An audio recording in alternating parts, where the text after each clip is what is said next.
Bună dimineața tuturor și bun venit la EU Finance Day 2022 România.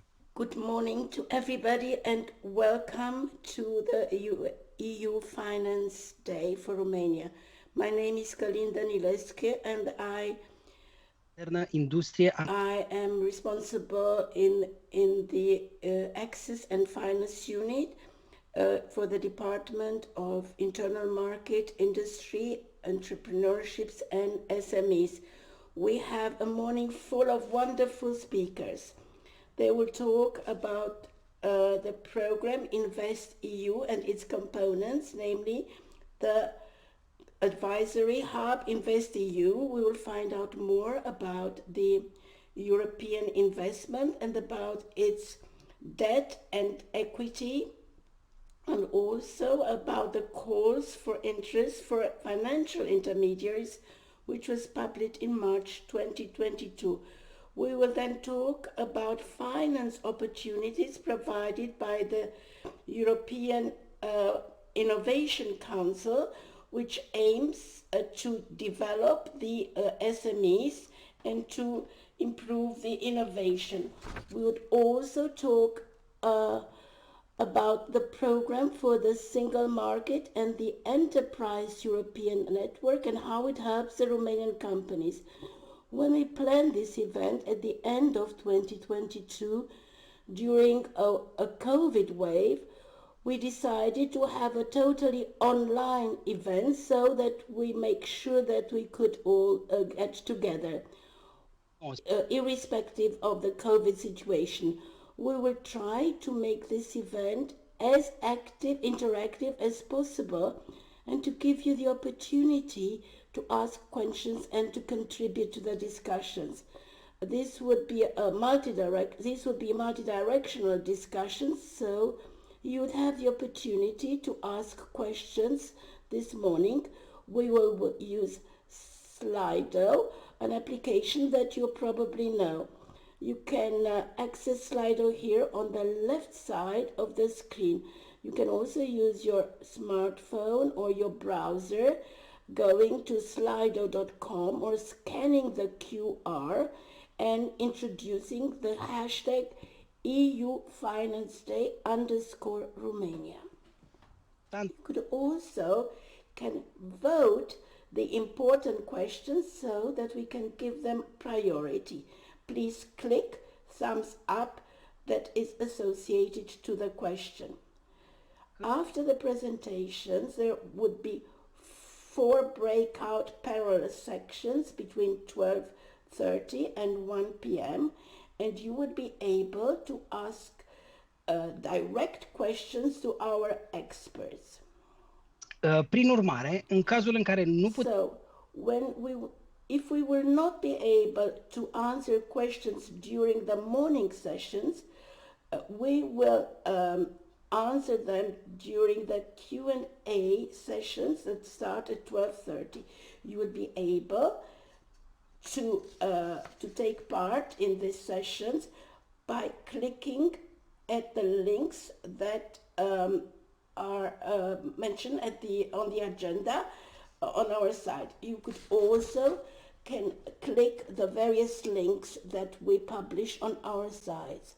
We offer simultaneous interpretation from Romanian into English and English into Romanian, so I would like to thank our interpreters for their help. When you connected to this event, you had the opportunity to pick out the language that you prefer. Also, there is some other instruments that help you to choose a language that you prefer. Our webinar will be recorded and you would have the opportunity to find the recording of this event. Also, the presentations will be available on the internet site of the event.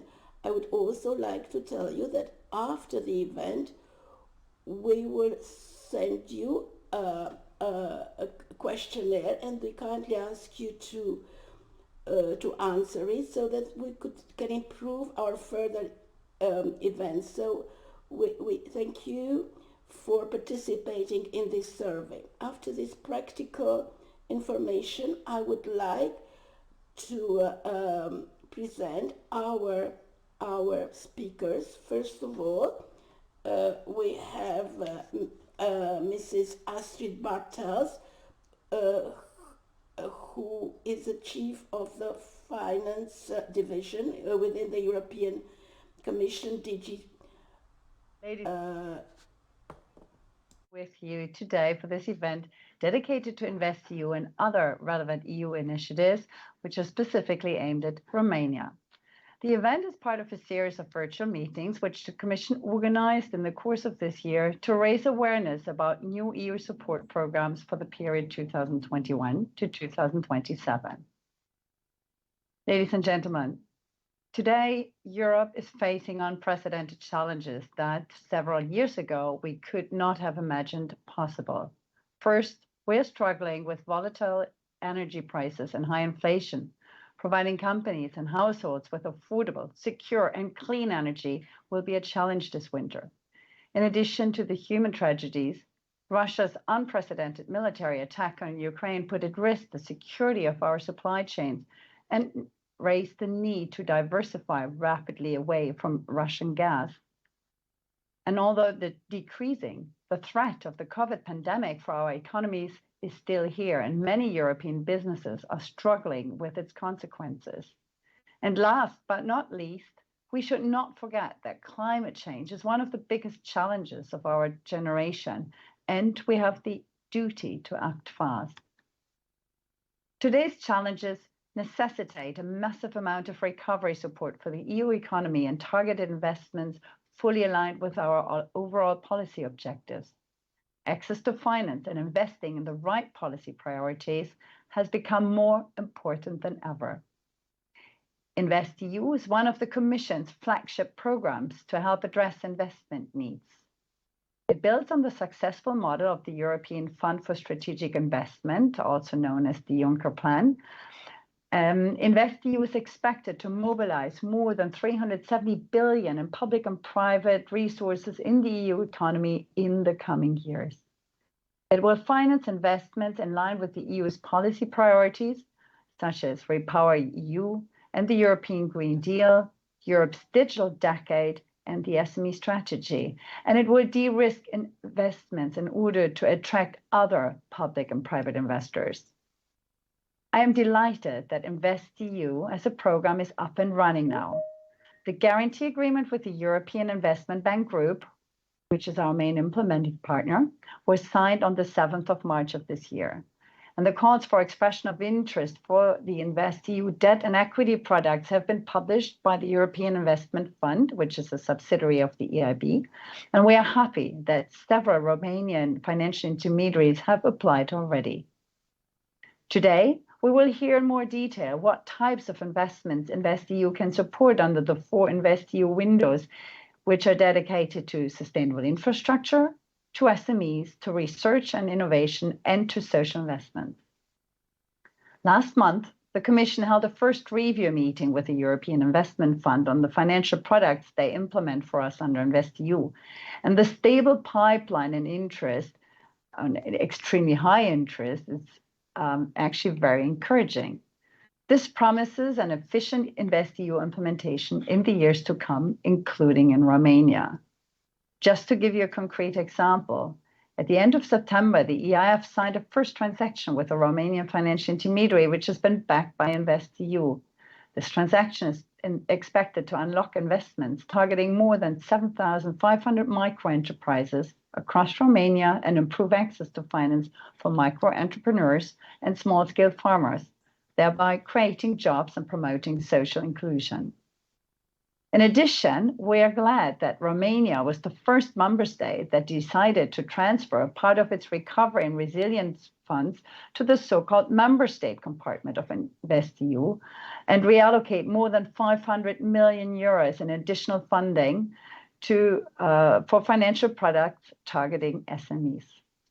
This money will be spent for the benefit of Romanian companies, with the first transactions with Romanian financial intermediaries now being signed by the EIF, We look forward to the successful implementation.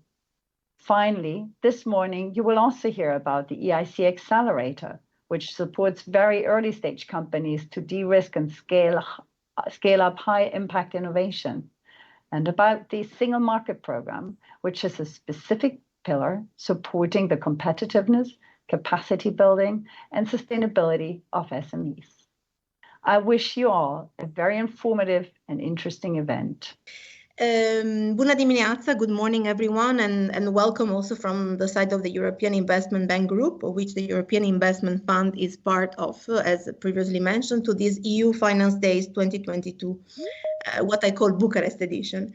Many thanks to Astrid and the whole DG Grow team that has engaged with the EIB Group and particularly with the European Investment Fund colleagues in organizing this series of events, of which we open today the Romania chapter. I'm delighted to be here as head of the EIB Group office in Romania to say a few words about the EIF investment approach for SMEs under InvestEU, as well as the EIB role of investment advisor to the European Innovation Council Fund for the equity component. Let me start from the EIF that represents what I call the lion's share of the SME support by the group. The EIF presence in Romania dates back 2004, with the first equity investment in funds of funds taking place in 2010. It is a success story. I think as representative in Bucharest since the last 4 years, I receive constantly confirmation that the commercial banks, financial partners and institutional partners are very satisfied with the EIF products in the market and their contribution. Particularly the SME guarantee and the equity products. The EIF has already unlocked finance for 51,000 Romanian enterprises, and to put this into perspective, this is around 10% of the Romanian SMEs. Over the past years, together with the financial partners, the EIF has generated a total of 5.7 billion euro in new SME financing.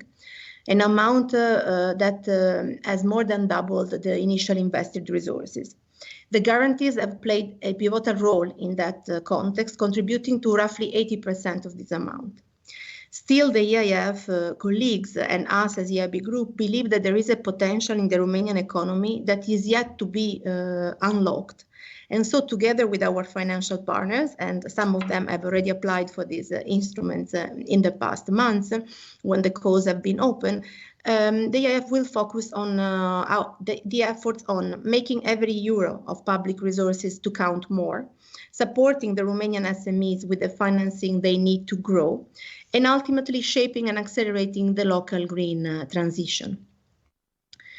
The EIF within the InvestEU is in charge of 11 billion euro out of an envelope of 26 billion euro. This is quite a big responsibility, I would say, and commitment that we take very seriously.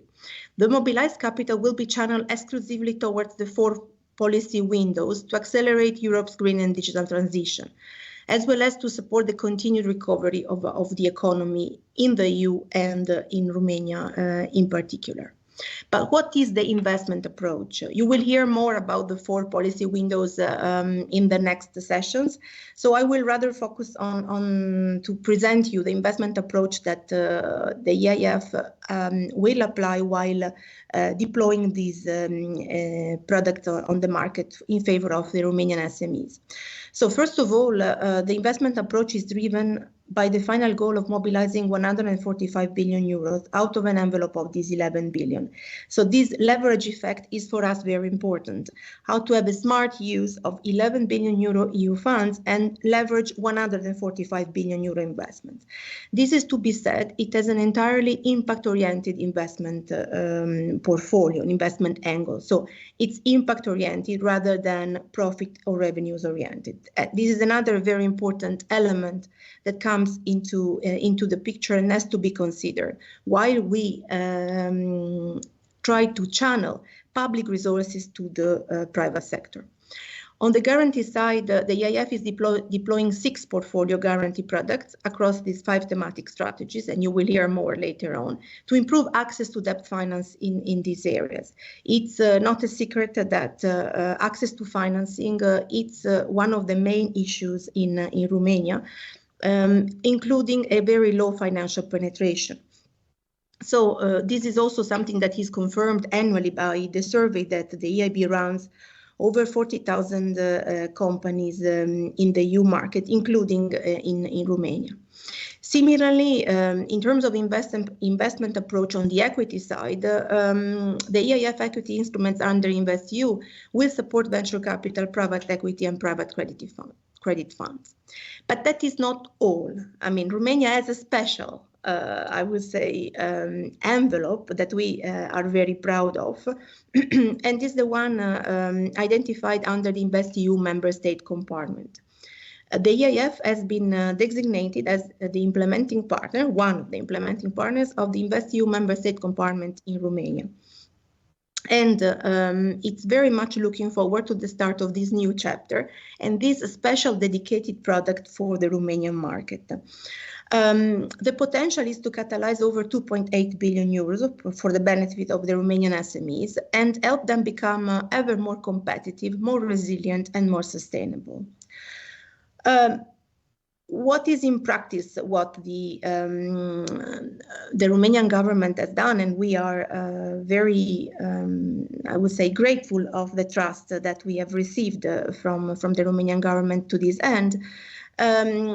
500 million euros have been earmarked under the Resilience and Recovery Plan and channeled through the dedicated member state compartment in order to set up guarantee financial instruments for the benefit of the SMEs. This is the first contribution to the InvestEU member state compartment for Romania, and let's say the finance catalyzed in this mandate will support local SMEs and mid-caps, as well as individuals in obtaining preferential access to finance on the one hand, and will incentivize investments in climate action on the other. We constantly have evidence under our eyes and in our service that as I said, access to finance is limited. SMEs are strongly undercapitalized in Romania, and with the current very challenging, let's say, crisis that we are facing, just out of the pandemic, the energy crisis and the price crisis, we strongly believe that the bar of investment should be kept as high as possible for the SMEs. They should be helped to continue investing in climate, in digital, and in innovative projects. We have evidence indeed that unfortunately after the pandemic, the Romanian companies are the ones who halted the most across Europe investments in innovation, and we want absolutely to counteract on this to this end and invert the trend. Within this 500 million euro member state compartment mandate, there is a sustainability guarantee which will support financing of investments in climate action, energy efficiency, and renewable energy, with a resilience and recovery fund allocation of 200 million euro. I highlight here the energy efficiency component because usually when we talk about green energy in Romania, it's a lot about renewable energy production, but we strongly believe that in the whole equation of energy, we have to produce more green energy, but we have also to consume less to favor a much better and faster, let's say, balance and reduce dependence on gas, and specifically on Russian gas. So this is a very important pillar of the EIF mandate under the Resilience and Recovery Fund InvestEU member state compartment, the 200 million euro on the sustainability guarantee, but we also have 300 million euro on the SME competitiveness guarantee that will specifically support the competitiveness and growth of the local enterprises. So you will hear more details about these guarantees and the opportunities that the SME Romanian SME can benefit from in the future. We know that already financial intermediaries in Romania have applied and will apply in the future. So I'm looking forward for my colleagues to dig a bit more on this topic in the next session. I will just use the last 2 minutes of my intervention to briefly refer to this EIB role. So now the EIF is specifically, let's say, active on the SME space through the financial intermediate with this guarantee product and to a certain extent the equity. The European Investment Bank, on the other hand, is playing a role of investment advisor on the equity deals to the European Innovation Council Fund. And because you later on you will be presented also with this opportunity, I want to briefly refer to it. Because this is for us a strategic partnership that we would like to leverage as much as possible in Romania. And this is far from being evident. We are really committed to bring as many deals as possible in Central and Eastern Europe in general, and of course in Romania more specifically. Because as I said earlier on, investments in innovation are decreasing. At least they have decreased in the last year and a half. Now we will have the new data coming up soon. I'm very much looking forward to see if this trend was confirmed. And we are very committed to, as I said, invert this trend. Overall, what I think is very also important to see there, we see a lot of deals, and I think Romania is quite aligned to this trend. We see more or less around the 400 million euro of deals already signed under the EIC fund. Roughly 30% are in the health sector, in the healthcare sector, and we are not surprised of that coming out of pandemic, of course. But we see also sectors like ICT and industry coming up with interesting deals, and then followed by biotechnology, but also agriculture. So if we look at the agriculture, if we look at the health, I have seen also an increased trend of equity investments from the private equity funds here in Romania into this direction. So I think I see synergies coming up, and I would like to conclude by saying that we remain committed to support as European Investment Bank Group, including the European Investment Bank Fund, to support a sustainable and resilient economic growth of Romania. Romanian SMEs, to preserve their competitiveness, should remain focused on climate, digital and innovative investments. And the product you will hear more today exactly go in this direction. I wish you a good continuation of the works. And thank you for your participation. Good morning, everyone. This is Ramona Ocak. I'm Policy Officer in DG ECFIN, and it seems that we have some technical issues, so that's why I would like to take over. I would like to present you the InvestEU program in general, just to give you an overview. And with this, I would like to start in the past, because the InvestEU program is the successor of the investment plan for Euro, the so-called Juncker plan, as already outlined by the previous speakers. And let's have a look at the successful investment plan for Europe, which was implemented in the years from 2015 to 2020, where we had around 99 billion euros of financing, out of which around 87 billion euros have been already signed. And this is expected to generate more than 500 billion in total investments. So just a few examples of the FC projects that we had. We had around more than 500,000 affordable flats that were built or renovated. We had renewable energy implemented for over 10 million households across the EU, and better waste treatment for more than 33 million people in the EU. Let's look into more details on, on the next slide, what the investment plan for Europe has done in Romania. So here on this slide, you see that the total financing under the European Fund for Strategic Investment in Romania amounted to more than 1 billion euros in financing and is set to trigger more than 5 billion euros in additional investments.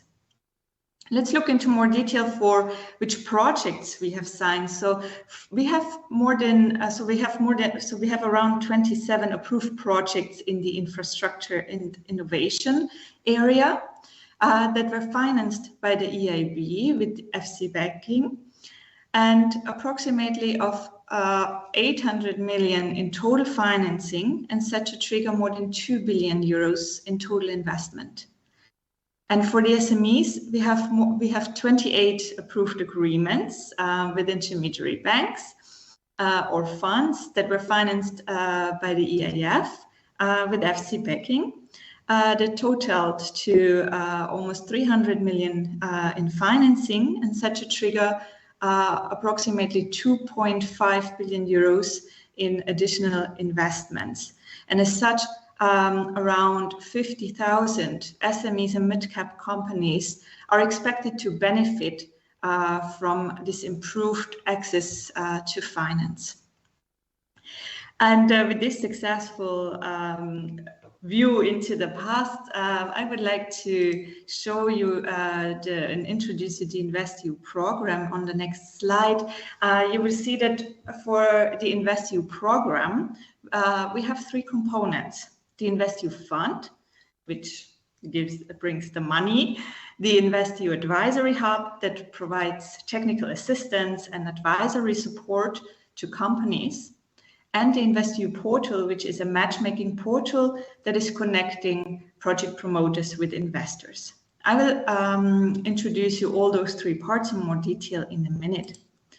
On the next slide, you can see that the InvestEU program is part of the Next Generation EU, and along with the Recovery and Resilience Facility, it was created in order to help to shift the growth to new green and digital sectors. So it's already outlined by Astrid. So we have many investments in the Green Deal sector, in the digital area, and also in healthcare, because with InvestEU and along with the RRF, we would like to strengthen the EU leadership in research, development and innovation, and also boost the startup ecosystem in Europe, and with this also supporting the recovery in the European economy. Next slide, please. And one more, please. So let's look into more detail what is the InvestEU fund. So the InvestEU fund is a single fund that brings together the previous different EU-level financial instruments. And with the EU budget guarantee of 26 billion euros, we will mobilize more than 370 billion in additional investments across the EU by attracting public and private investments. There will be no grants, so it will be only loans, equity, or guarantees. And so as already outlined by the previous speakers, so the InvestEU fund will be implemented through our implementing partners, our financial partners across the EU, with the EIB group as our main implementing partner, which is implementing 75%, and the other 25% will be implemented by other financial partners such as national promotional banks or financial institutions. The projects will be approved by an independent investment committee. And as Astrid already mentioned, we are live since March this year. And I would also like to present you that we have already the first Romanian InvestEU project on microfinance that was signed in October, and which is set to support around 7,500 enterprises. There are other operations under preparation, so it will be under the member state compartment in Romania. Next slide, please. The InvestEU is focusing on 4 policy windows. So we have the sustainable infrastructure, the research, innovation and digitization, the SME window, and the social investment in skills. And my colleagues who are presenting afterwards will go into more detail into these 4 windows. Next slide, please. Very briefly, I would like to introduce you to the member state compartment under the InvestEU. It was already outlined by previous speakers. So the member states can contribute additional funds to both the provisioning of the EU guarantee and also to the advisory support. And so the member state compartment is, as such, a delivery mechanism and has synergies with the structural funds and also with the RRF, with the Recovery and Resilience Facility, since it is used to deliver the same objectives and objectives under those policy frameworks. We have already the first contract signed with Romania, but also with other countries such as the Czech Republic and Finland and other contracts are under negotiation. So let me introduce you also the other 2 parts of the InvestEU program. So next to the InvestEU fund, we have also the InvestEU Advisory Hub that provides technical assistance and advisory support to users. So in the entire project cycle, so from the identification, the preparation, the development, the structuring, procurement or implementation of investment projects. And it will also enhance the capacity building of promoters and also financial intermediaries in order to implement those financing and investment operations that they foresee. On the next slide, please. The 3rd pillar of the InvestEU program is the InvestEU portal, which is a matchmaking tool or matchmaking portal that is connecting EU project promoters with international investors. It's free of charge, so everyone can easily register online and be connected to private investors. And also there are regularly organized matchmaking events where promoters can also meet the investors and pitch the project ideas to the investors. So with this, I would like to end the general presentation of the InvestEU program and wish you all a very successful event today. And if you have any questions, please feel free to ask later on in the breakout room. Thank you. Many thanks, Ramona, for the presentation. În continuare și în următoarele 40 de minute, for the next 40 minutes, my colleagues from within the Commission will present the 4 components of the InvestEU. The first speaker will be Zviatko Velikov, who will present the sustainable infrastructure window of the InvestEU program. Zviatko is a policy officer of the European Commission DG Energy. Și se ocupă de and he's responsible for the InvestEU and the coordination with the EIB group. Thank you. You have the floor. Thank you very much, Kalin, and good morning to everybody. I have prepared a very short presentation for you. I'm sure you see the slides. Okay, now I see them as well. The first 2 slides aim to give you a bit the policy context for the sustainable infrastructure window, and to tell you that further, basically to what Ramona was explaining to you about InvestEU. Under InvestEU, as a difference from FC, we have the focus on the policy priorities, and that's why in my first 2 slides I'm going to speak a bit about the policy context in which this window is designed and is being now implemented across Europe.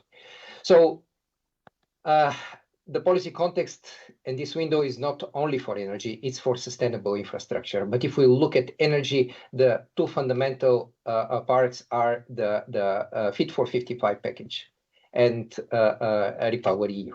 The Fit for 55 package, it's a jargon that we in the Commission use to refer to a policy proposal, a large-scale, very comprehensive legislative proposal containing all these directives, which or all these pieces that you see on the left part of the slide.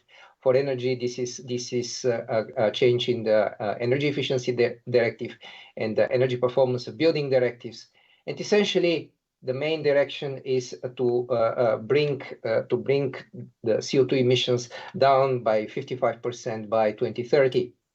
If we go to the next slide, the previous one, there is one on REPowerEU. Okay, I present my slide on REPowerEU, even if it is not in front of us. REPowerEU.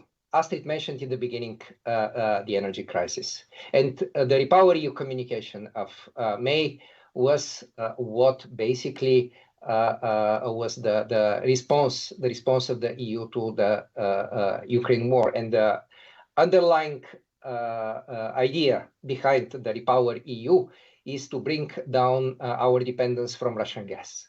The REPowerEU, as such, starts and builds on all the elements that we included in the Fit for 55 package, and it expands them further. And it has three main pillars.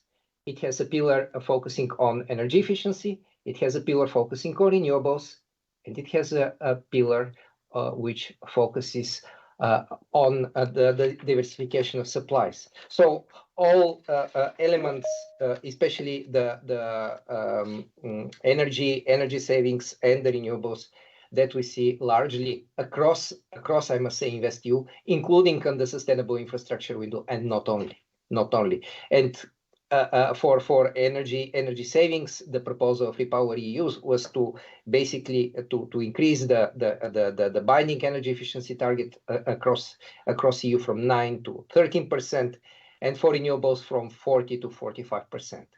Let's really go now to the next slide, which is a bit narrowing the scope in which we are going to look at it. So from the broader policy focus, a bit to the rationale, the principles, the objectives for the sustainable infrastructure window. So next slide, please. And while waiting for it to come, the main principles behind which the sustainable infrastructure window is built basically are a bit the following. It's largely this window for the green, digital, and strategic investments. When we speak about green investments, let me refer to the overall climate target of InvestEU, which needs to be achieved, and which is 30%, and the special climate and environmental target for this policy window, which is 60%. We want to reorient the capital flows. We want to push investors to invest into sustainable investments. And to do this, there are various tools, one of which is the so-called sustainability proofing, to which those who work or who have a bit better view over InvestEU definitely know what it's about. But there are also other means for which you are going to hear further on during the presentations. For example, under the sustainability guarantee, there is a special a use case document where we work together with EAF colleagues to make and to translate a bit the sustainability criteria from the taxonomy into a framework which is meaningful and operational for the implementing partners and for the intermediaries.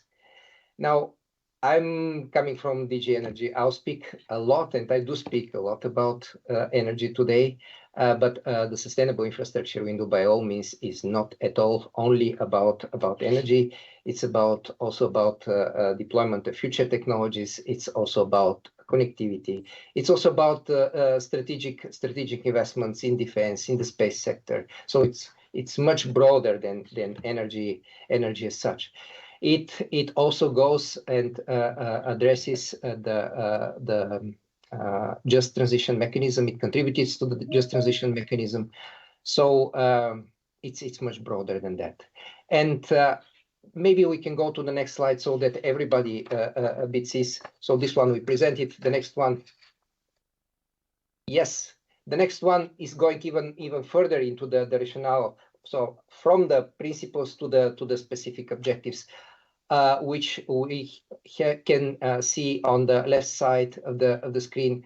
I listed them for you with the idea of not reading them, but of course we just to underline one important objective of this is the sustainability, the decarbonization of the industries. We would invest also in the trans-European energy and transport networks. There would be deployment of innovative technologies. You see, with this broad definition of priorities and policy objectives, the focus on various final recipients is actually on various types of final recipients. And while we can and we do target standalone project promoters, at the same time, sometimes InvestEU is giving support also to corporate projects or to special purpose vehicles, to these special structures set up for the managing and for the implementation of specific projects, essentially via project finance. Let's go to the next slide. Let's go to the next slide, where basically we are going to see. So basically now moving from the policy to the specific objectives, now down to the products, and the products themselves. I'm not going to spend enormous time, given that later on during the day you're going to hear a lot of explanations from the European Investment Fund about especially about the EF products, which are going to reach Romanian SMEs. Still, the next slide would show us the EAB exactly. The EAB, first we start with the EAB group. Actually, the EAB product, the main EAB product, which is the general debt product. And this product is going to finance various areas, including sustainable transport, clean energy transition, environment, the future technologies. But essentially, it is about improving access to finance for individual and aggregated small products. Apart from the general debt product, the EAB is implementing the so-called thematic products, of which one is the green transition investment. So this is a product that we implement with sort of entity supported with EU guarantee, both from the sustainable infrastructure window, but also from the research and digitalization window. And this is a product which essentially has much higher guarantee coverage, but at the same time brings much higher policy added value. And for example, it would support first of a kind commercial demonstration projects for specific materials, like for materials for producing lithium-ion batteries. And there was already one such project, especially under this window to be supported. Some of you might still remember the project finance for energy efficiency, a product that was implemented in the previous programming period. Now it's also included as a product to be implemented under the sustainable infrastructure window, specific product for energy efficiency. We have the 3 EIF products down on the left side. I just marked them from them. Quite interesting one. Especially the climate and infrastructure funds, the sustainability guarantee, extremely successful, and so far a product where the interest is very high, and the climate and environmental solution. And you see the way it is marked with this abbreviation. These products are not sustainable infrastructure window specific. My last slide is just to illustrate a bit what when Ramona was speaking about EAB advisory, what it means for the sustainable infrastructure window. And basically it's about the LNF program and also a separate advisory support. I've been extremely pleased to be with you today. And if anything of which I didn't say, I did say was not clear, I'll be happy to clarify further during the discussion. I wish you really a nice continuation of the day. Thank you very much for your attention. Many thanks, Cviatko, for your presentation. Profit de ocazie să vă spun că avem... I would like to tell you that we already have a question in Slido. We'll take the questions a little bit later, so I kindly ask you to go to Slido and ask your questions. I would like to introduce now Mrs. Evdokia Agalanu, who is responsible for the DG employment for the workforce, and she is responsible for social investments and skill. Hi, hello, good morning. I will present to you the social investment and skills window of the InvestEU. Here it is the smaller window, but it's still an important one as it covers the social dimension. If I could have my slides, please, the first slide. Thank you. The social window is framed within the principles of the European Pillar of Social Rights. The European Pillar of Social Rights has 20 key principles and rights to ensure the fair and well-functioning of labour markets and social protection systems. The action plan of the European Pillar of Social Rights translated these principles and rights into concrete targets that you can see in the middle of the slide.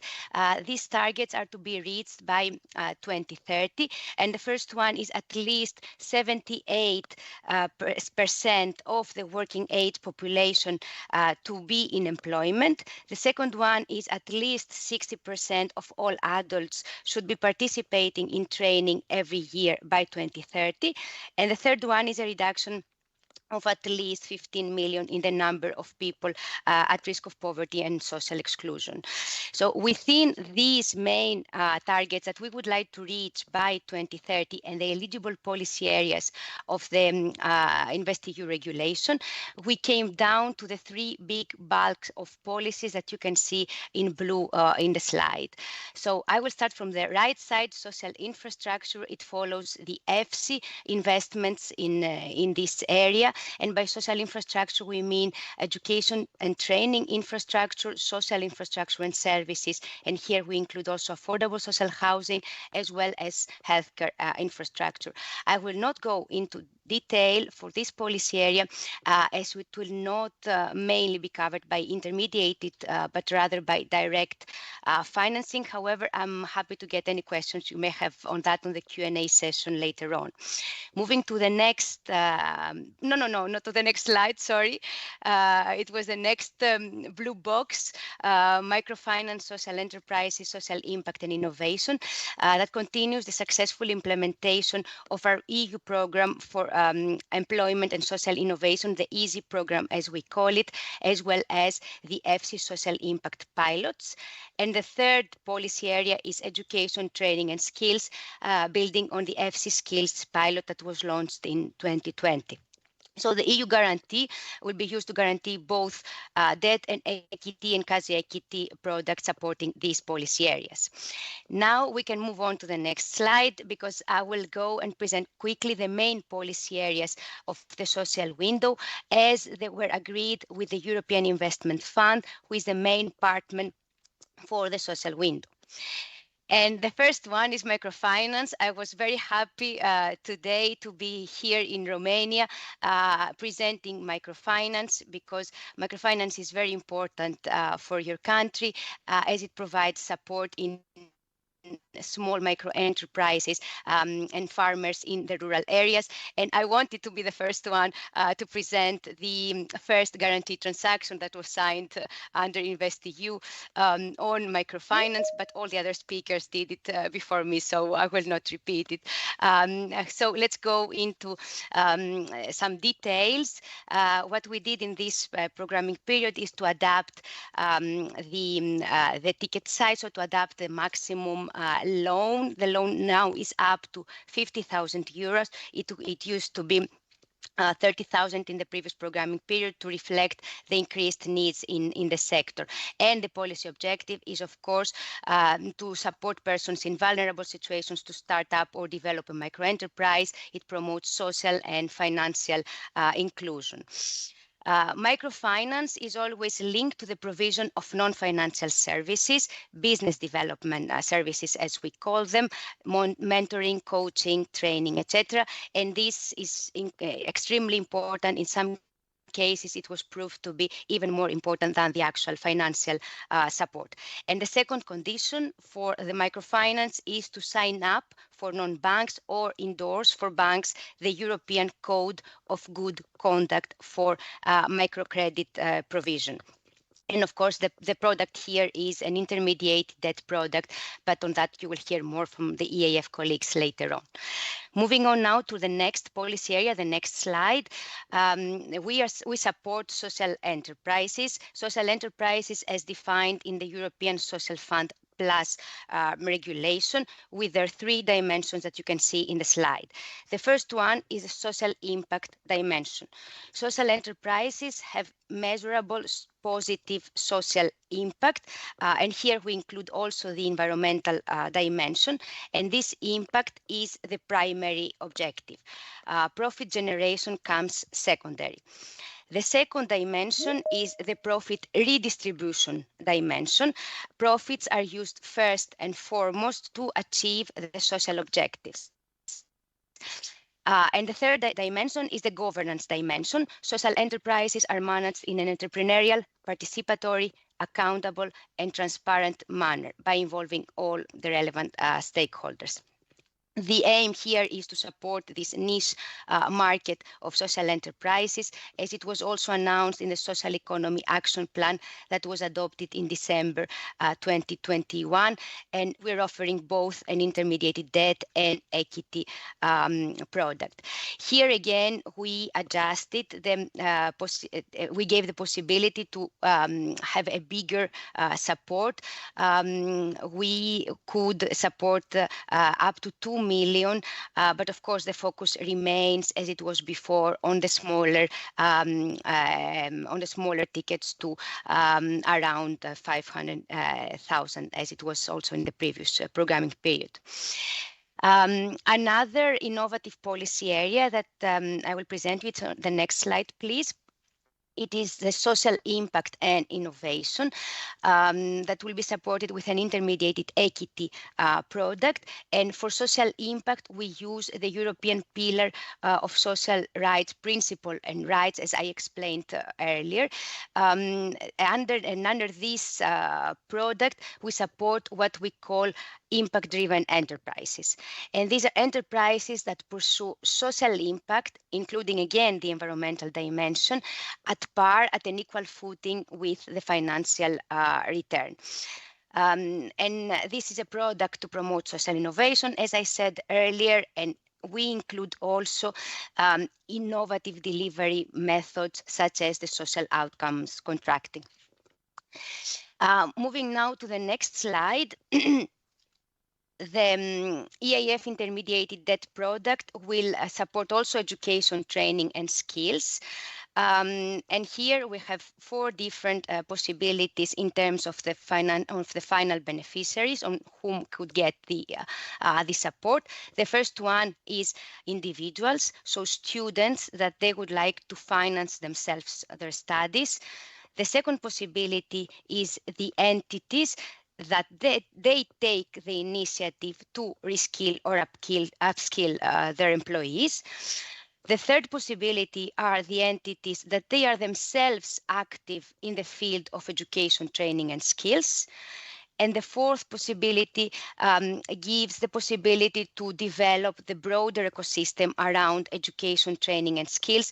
So on that, we have entities that provide services linked to, for example, student housing or early childhood education and care that may be eligible to receive a loan from a financial intermediary, and this loan would be covered from the EU guarantee. Then the last product that I would like to present in the next slide is a recently launched continuation of our capacity building instrument. And here we support with subordinated loans finance providers in the areas of microfinance, social enterprises, skills and education to do for the three main objectives that you can see in the slide. So the first one is organizational development and expansion, strengthening of the operational and institutional capabilities, and the capital relief. And then if we can move to the last slide, please. I would like to show to you that all the policies that I mentioned earlier and all the products will be accompanied by relevant advisory hub initiatives, and they will all cover both project advisory, capacity building, as well as market development and awareness raising activities. And I have also included the slides, so you can go and have a look on what will be offered. Thanks a lot. This was all on my side. Many thanks, Evdokia, for this presentation. Vă invit din nou să mergeți în Slido și să încărcați întrebări. I ask you again to go to Slido, and if you have any questions, please put them there. We have already met our our next speaker was Astrid Bartels. She will present to us today the SMEs component. Karin. Okay, good. So, if please, I will take you to what the SME window under InvestEU has to offer for the Romanian market. Okay, like the colleagues before me, I would start with the policy context to explain why did we create the products that we have created.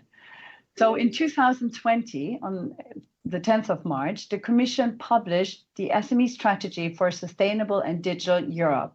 And within that strategy paper, you will find a dedicated section for access to finance. It clearly said that in terms of access to finance, we really want to support EU policy objectives, so predominantly the digital and the green transition. We also have objectives linked to things like gender smart investments or to IPOs or helping companies to scale. We also want to use the products that we have to foster more of an integrated European capital market, because what we know today is that the capital markets are very much fragmented along national lines. And we set in the SME strategy that one of the main financing tools to achieve this would be the SME window of InvestEU. Of course, we published the strategy literally a week before we all went into lockdown due to COVID. And so in May 2021, the Commission did a review of the industrial policy strategy and the SME strategy. And we came to the conclusion that everything that we had written in 2020 was more valid than ever. However, we also saw that there was a necessity to create a solvency support tool, which is aimed at those SMEs that, due to COVID, had to take on a lot of short-term debt that was provided through national support programs, and that now have sort of skewed balance sheets and need to refinance their balance sheet in order to be long-term viable. Next slide, please. So how does SME support get implemented? Contrary to the other windows where you have a mix of products where, you know, as an applicant, you would need to apply directly to the EIB, or alternatively for other products to financial intermediaries. Under the SME window, we work exclusively with intermediated finance. And what does that mean? I already mentioned earlier that the EIF has published calls for expression of interest earlier this year. Those are addressed squarely at financial intermediaries.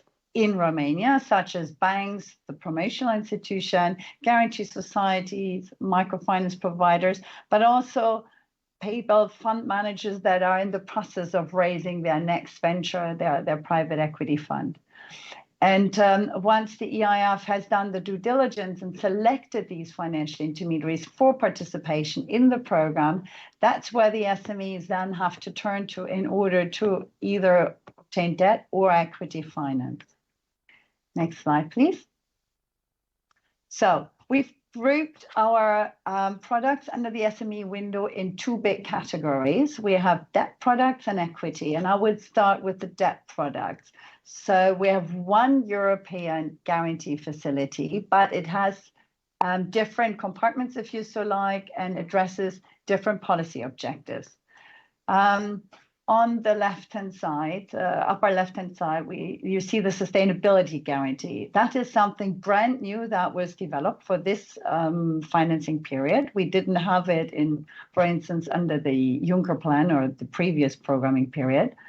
What we have done there is we looked at the European taxonomy regulation that defines areas of activity and criteria that need to be complied with in order to achieve net zero by 2050. If you're familiar a little bit with the taxonomy regulation, you know it's a rather complicated document. So we've really tried to simplify. We looked at the activities that have been spelled out. Then we looked at which of these activities are actually relevant for SMEs. And created eligibility criteria around it together with the EIF. So for instance, if you want to put photovoltaic on your roof or you want to install heat pumps, these are all the activities you can perform under this sustainability guarantee.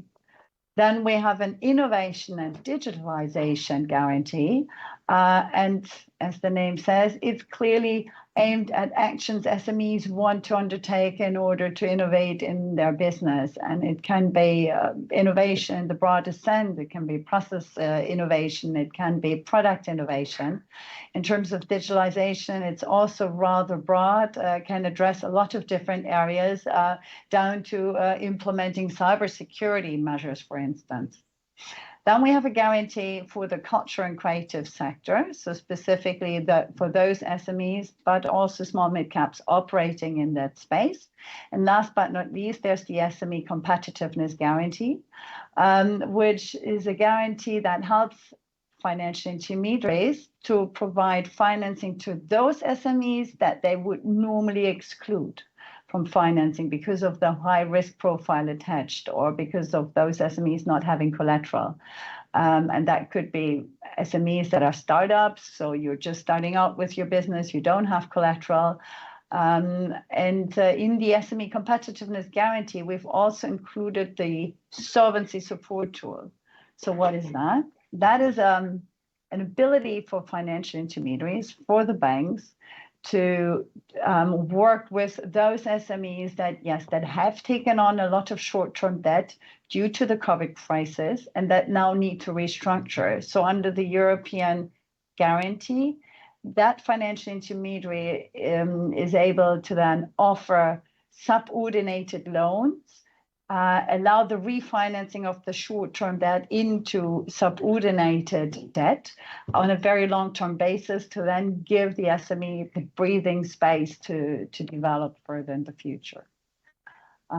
Next slide, please. Now we'd like to move to the equity products that we've created. One thing I would like to point out is that for the equity products, we've partnered up with the RID window, so research, innovation, and digitalization. And what does it mean we've partnered up? It basically means that we've taken resources from the RID window as well as from the SME window and given one large mandate to the European Investment Fund to invest into venture and private equity funds that meet the 4 different objectives that are put here on the slide. The EIF has roughly 6 billion euros available for the whole programming period. The first type of funds the EIF should be investing in are those funds that are pursuing strategies to help or to invest into SMEs that are active in enabling sectors and technologies.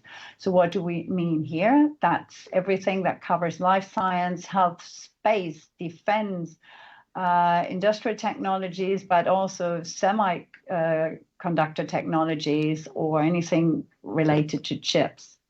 Then we have the whole block of the green, supporting the green transition. So climate and environmental solutions, SMEs that, or startups that are active in the area of mobility and transport solutions, that work on energy and built environment solution, on industrial decarbonization projects, on environmental sustainability in the broadest sense, in the area of sustainable agriculture, food, natural capital preservation, in the area of the blue economy, or that provide for any other adaptation solutions that could be created.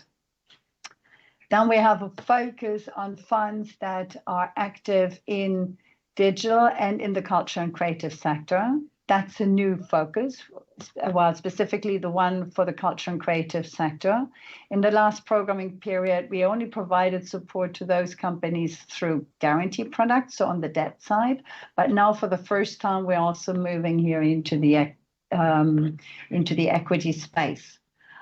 So as far as the digital sector is concerned, we're very much focusing on companies active in AI, blockchain, distributed ledger technologies, cybersecurity, quantum computing, CCS, so that's the culture and creative sector, very broad, which also then includes education tech or other digital solutions.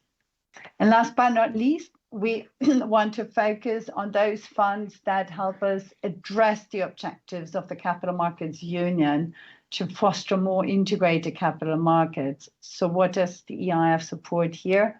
Those are funds that do not necessarily provide equity, but they can also provide debt or quasi-equity solutions like hybrid debt.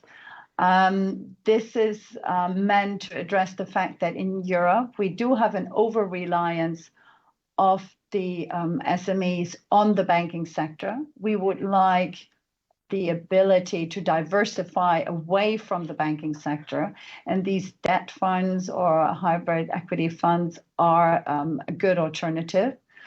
Also, the EIF will invest under this heading into funds that invest cross-border. So they will be established in a given jurisdiction in Europe, so potentially in Romania. But the funds itself should not only then focus on investing into Romanian companies, but in companies across Europe. It doesn't mean that the funds have to invest in 27 member states or target to do so, but at least on a more geographic regional area. We do have also horizontal goals for our joint equity product. The first one mentioned here in the middle is gender smart investments. So what do we want here? Well, we know that in Europe, very little money flows to female founders or to mixed teams. And so we believe in order to address that, we have to look at the structures of the funds themselves. So very often we see that fund management teams, investment teams are male dominated. And here we've given the EIF a target to invest at least 25% of the overall mandate into funds that have either a high percentage of female funders in the fund or a high percentage of females in the committees that are taking the investment decisions. We've also told the EIF to really target funds that are in those countries that we call the moderate and emerging innovator countries. Romania falls into that grouping. Then we've given the EIF task to invest through what we call the Escalar model. That's a new risk-sharing approach whereby the EIF will not invest necessarily only on a pari passu basis with other investors into a fund. But here the EIF can take a position that is actually a senior position to other investors, but in order in turn for accepting a more senior position, returns will, or the upside will be shared more advantageously with other private investors. And last but not least, we have an IPO target. So for the first time ever, the European Investment Fund can now also invest into those funds that help SMEs in the IPO process. So to either prepare it or going through the IPO procedure, or even help them post-IPO. And now I would like to move to my last slide. If you are an SME, if you are a company in Romania and you would like to know who are the financial intermediaries that have participated in previous programs or that will participate now in the InvestEU, we do have a portal which is called the Access to EU Finance. You can Google it. It will give you the map of Europe. You click on Romania, and then you will be able to find all of those financial intermediaries that participate. And so you will be able to address yourself directly to these financial intermediaries for financing. Thank you.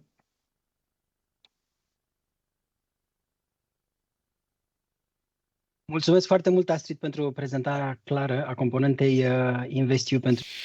Thank you, Astrid, for the very clear presentation on the SME window.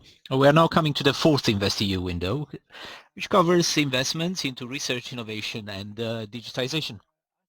O prezint pe doamna. I would like to introduce Rebecca de Sancho Mayoral, who works as an investment manager in the European Innovation Council and SME's Executive Agency. You have the floor. Rebecca? I think you are muted. Hello, everyone. Thank you for the invitation, and especially hello to the audience. I'll walk with you through a presentation on the research, innovation, and digitization window. So when you can, I see the slides now. Thank you. So I would like to take some minutes to reflect on why we need this research, innovation, and digitization window. The previous speakers have spoken about the policy context and the need and specific topics as Green Deal, sustainability, and I will focus on the research innovation. So investments in research and innovation ensure a sustainable and inclusive future. Why? To accelerate the green and digital transition, to strengthen the resilience and the crisis preparedness, and to support Europe's global competitiveness, as it's been mentioned previously. But specifically, we've seen through the investments in research and innovation to scientific and tech, to get to the scientific and tech leadership that we need in Europe, that we need to invest more. And you can see on the chart that there are 100 billions more needed per year to reach the target of 3% of EU's GDP.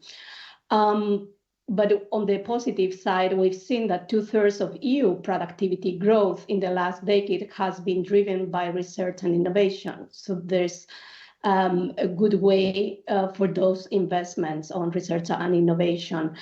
And then more efforts need to be done because 3 times more the venture capital is invested in the US than in Europe. And there are 4 times more unicorn companies in the US than in the EU. So with all these reasons, I'll walk you to the next slide, please.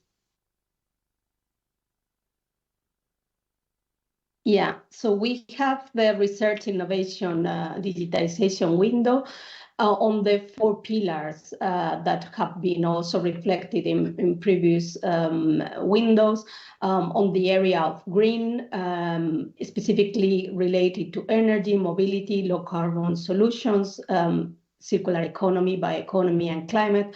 On digital, does it include? Artificial intelligence, high performance computing, cybersecurity, microprocessors, Internet of Things, 5G, and much more.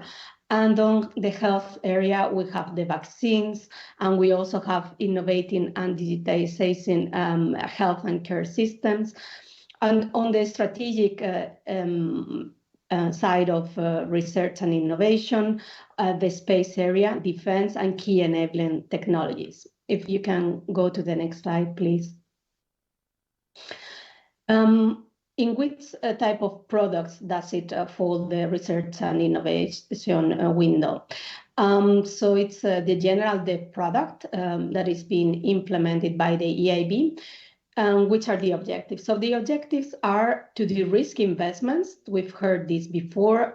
Specifically, it's needed in research and innovation to pull other investors and to get more investments to these research and innovations, to transfer the results from the laboratory to the market, and then to support these fast-growing innovative companies to bring these new technologies and business models to the market in the areas as green, digital, and strategic sector.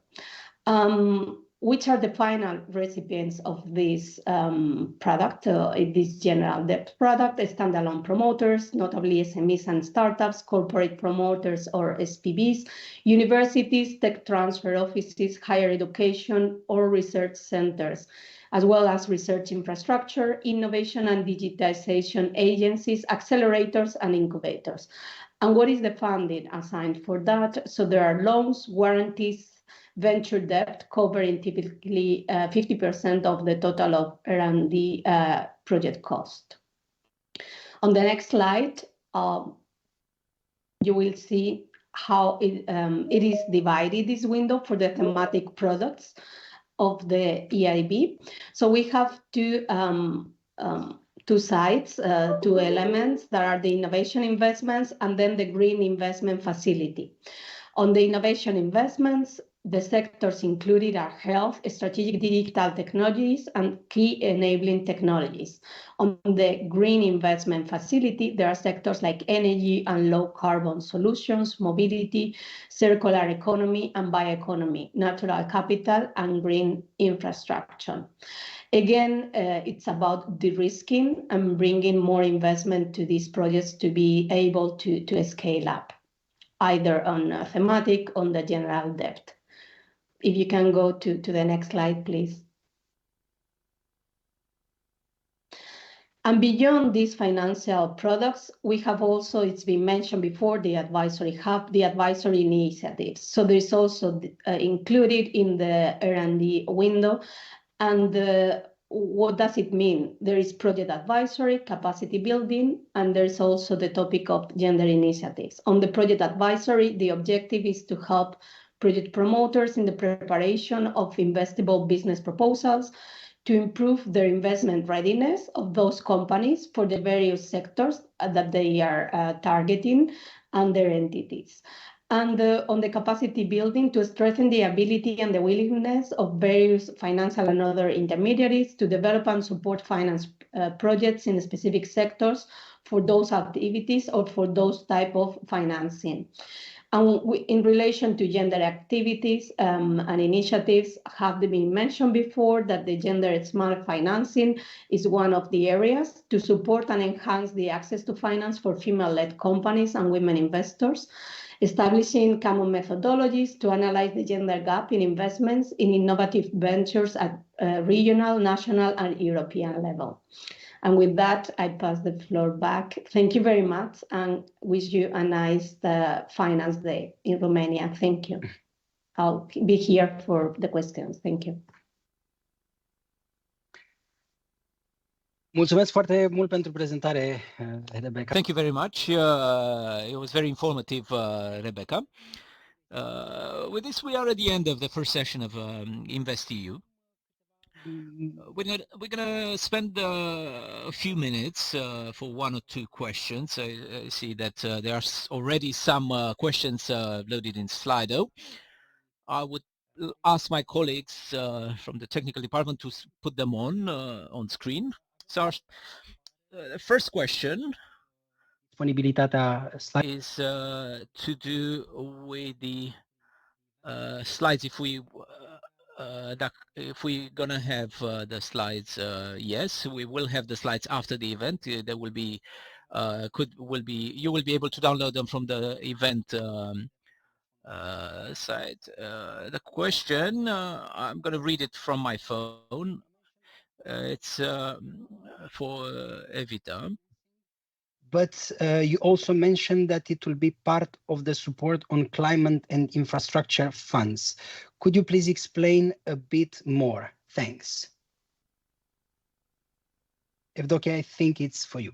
Yes, indeed, it is for me. And indeed, I mentioned that the social infrastructure will be mainly targeted on the EIB side with direct debt.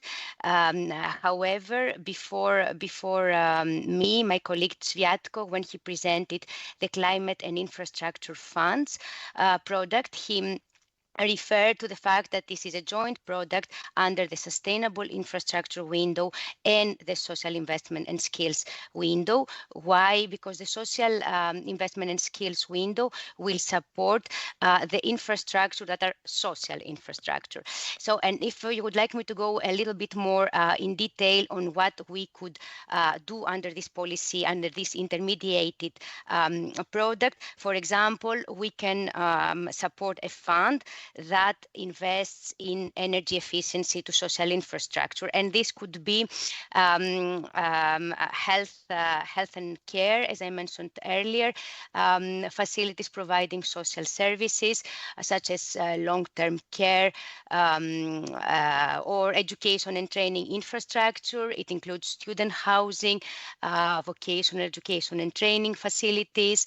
It can also be, of course, affordable social housing. So, for example, a fund innovating in the energy efficiency of a fund investing in the energy efficiency of affordable social housing. It can also be enabling services linked to social infrastructure. So in a way, with this product, we wanted to test how the sustainable and the social side will look combined together, and it is quite new on our side, this product, yeah, the idea is to support social infrastructure funds investing in social infrastructure.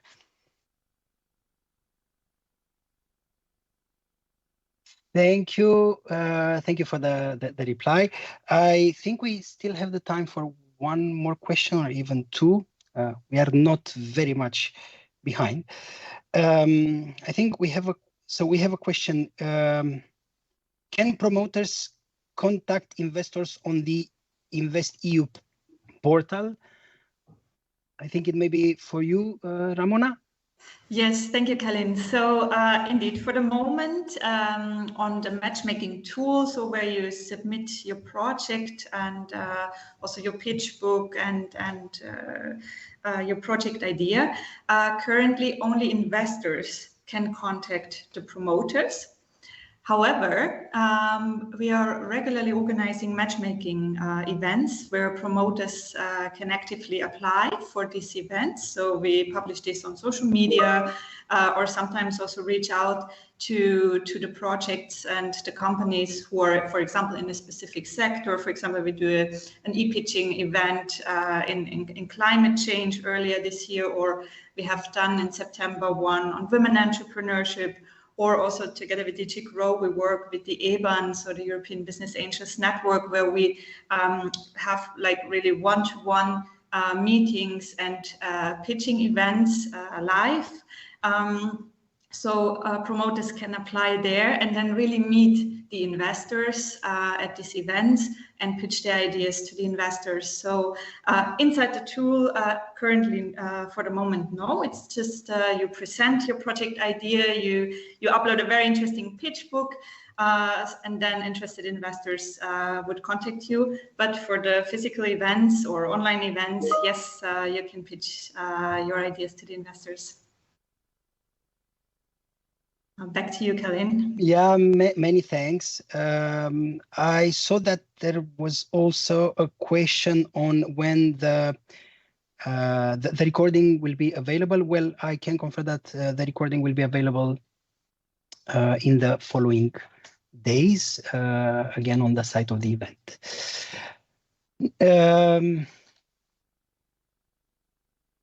Okay, we're gonna move to the next session. So, așadar, după ce am aflat despre guvernanță și despre cele 4 de So we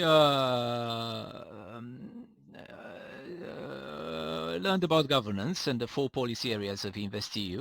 We're turning now to the question of on how InvestEU will actually be implemented. In other words, what are the debts and the equity product, our main implementing partners plan. And we're going to hear more about the calls for expression of interest published in March 2022.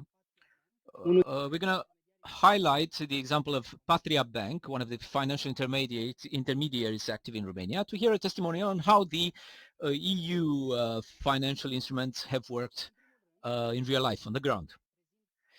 First, I would like to introduce our 2 speakers from the European Investment Fund. The first one, Mr. Nicolas de la Vallée-Poussin is a finance and strategy professional with 20 years experience covering international corporate development, corporate strategy, finance, and fundraising.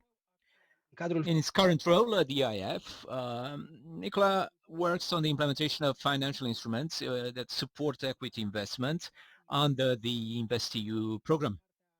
The second speaker on behalf of the EIF is Diana Pătrașcu, a specialist, professional in financial services with over 14 years of experience in commercial banking, funding and capital management, and most recently Pan-EU Financial Instrument Management. In her current role at the EIF, Diana has been working on designing and implementing financial instruments dedicated to debt financing under the new InvestEU program. Our third speaker in this session will be Daniela Iliescu, who has more than 20 years of experience in private equity and banking financial services. She's a member of the board of Patria Bank and Patria Credit IFN, has been working for PricewaterhouseCoopers and Access Capital Partners, and since she joined Patria Bank in the past 10 years, she has continually contributed to the strategic development growth of the group. Nicola and all the others. Thank you very much. Good morning, everybody. If I could ask for my slides to be put up. So my name is Nicolas de la Vallée-Poussin, and I work for the EIF in the implementation of InvestEU. I work principally on the equity side of InvestEU, and my colleague Diana will be presenting next and is focused on the debt side. If we could move to the next slide, please.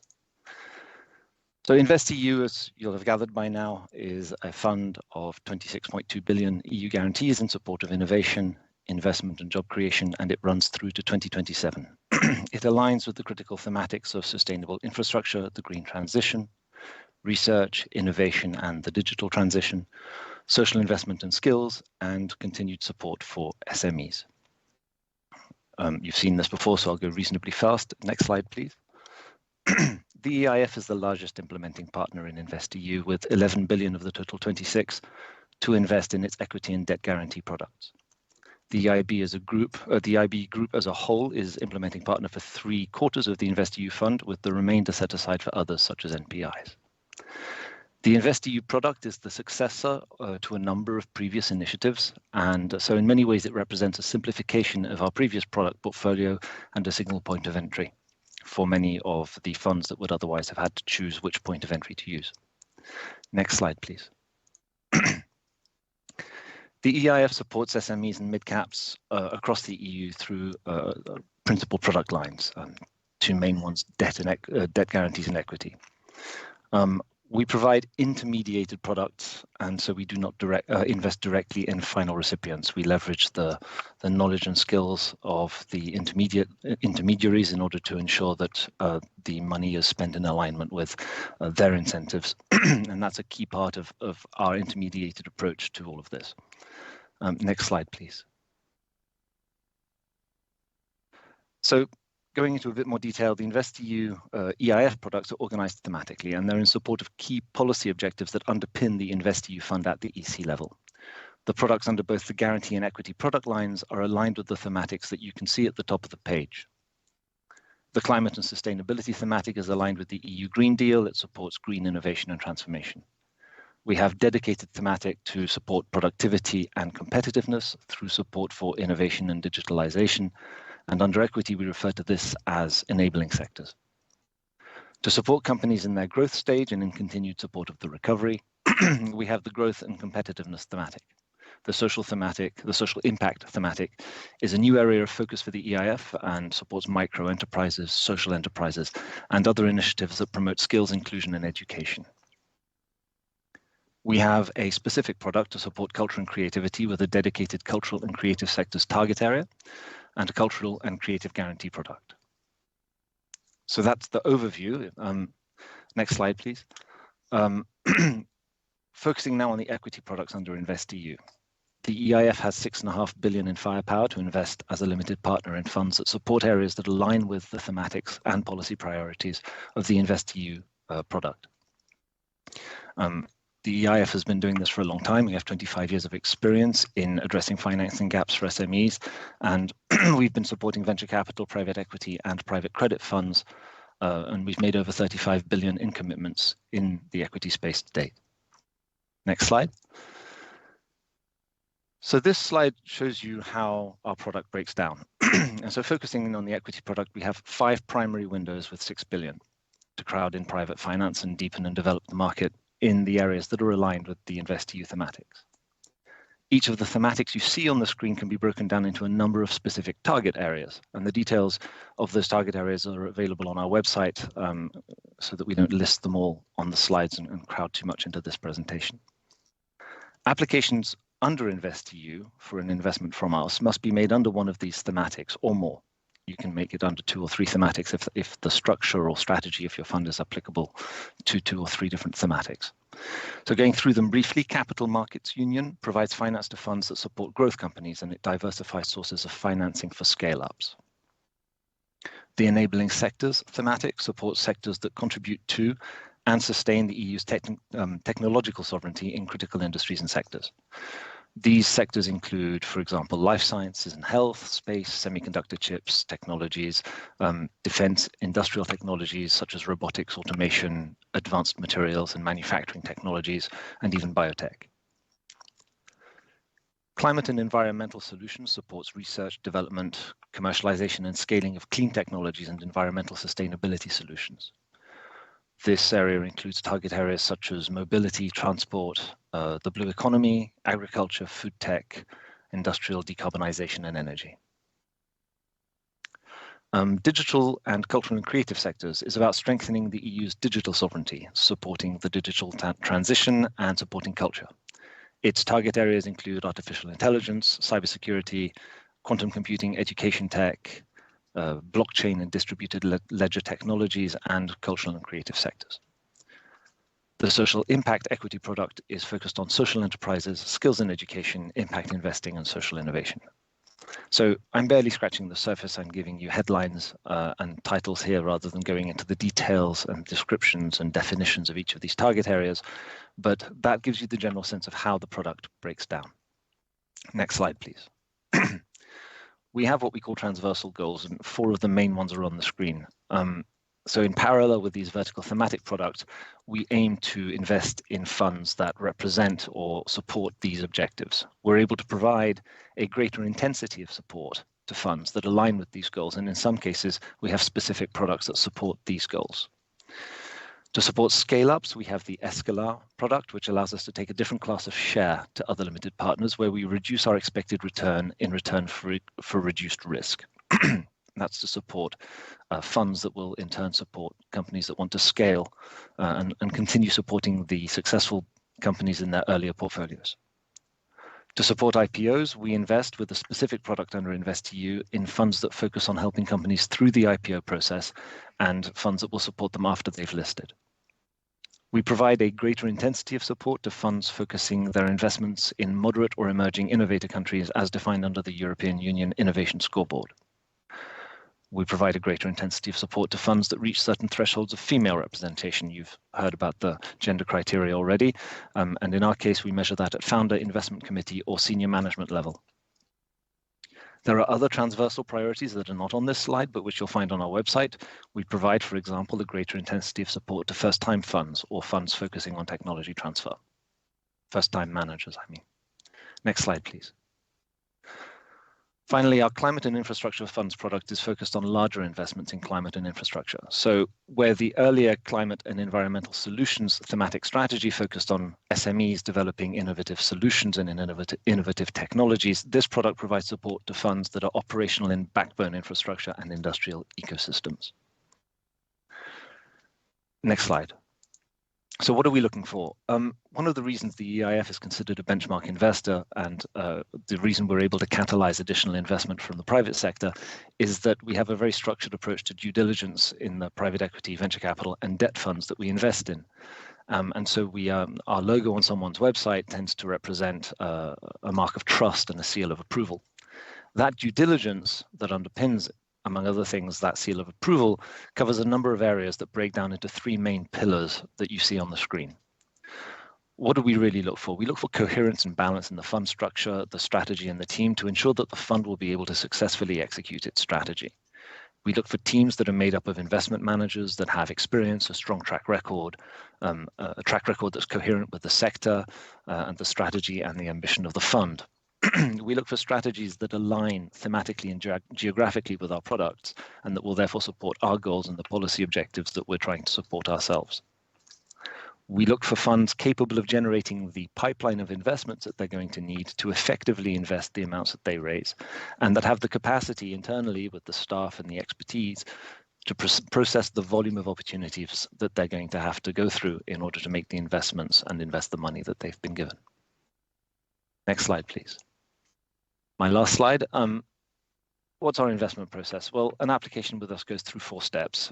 Initially, we create the deal flow, and then at the screening stage, we do an initial screening and then a secondary screening, sometimes at our premises if necessary, in order to verify eligibility and make an initial analysis of the deal and make sure that we properly understand what it is that the fund is going to be targeting. If that works, there's a 1.5 to 2 day due diligence that is on site. We typically do that at the fund site, where we examine all the different aspects of the proposal. We meet the team, we interview the team, we break down the model and the investments. We examine their expertise and so on. Finally, there's a legal negotiation and signature. So once our internal approvals are done, we have a mandate to negotiate with the fund in order to finalize the investment. And after the signature, of course, there's the disbursement. How long does it take is the underlying question. And the answer to that is an application with us takes anywhere between 6 months and a year.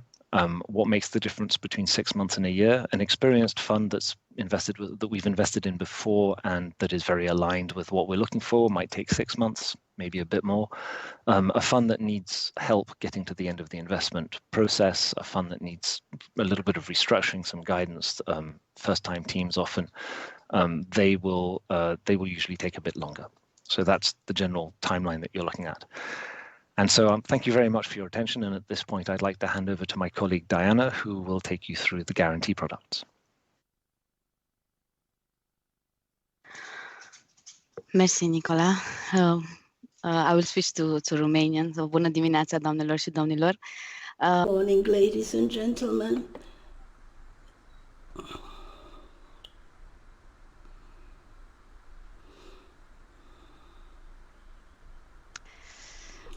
Voi trece acum la prezentarea. So I will present the guarantee products of InvestEU. If we can go to the next slide, please. Okay. So under InvestEU, we offer the financial intermediaries 6 products. The majority are a continuation of previous products.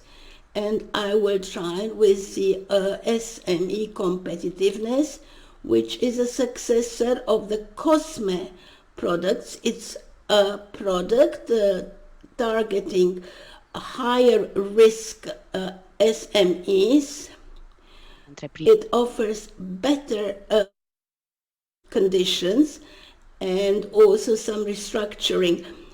It also offers support of new financial products, like for startups and restructuring.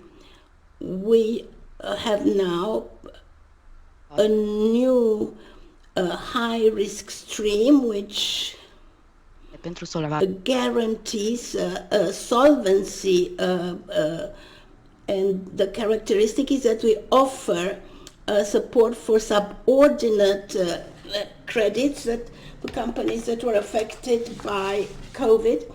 The other one is digitalization and innovation. It's an offers support to innovative companies, fast-growing companies, companies that invest substantially in research and development and the implementation of new or improved products.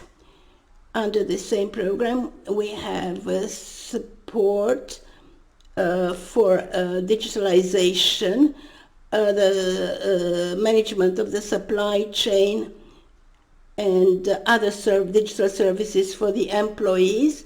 The next one is a cultural and creative. It's a successor of the same previous program, offers financing for creative and cultural programs like multimedia, audiovisual, architectural arts. The next one is micro financing and social aspect. It's a guarantee product for social cohesion. And then we have skills and education. It's another successor product from the previous one, called this in the same way, and it is targeted to universities, training, and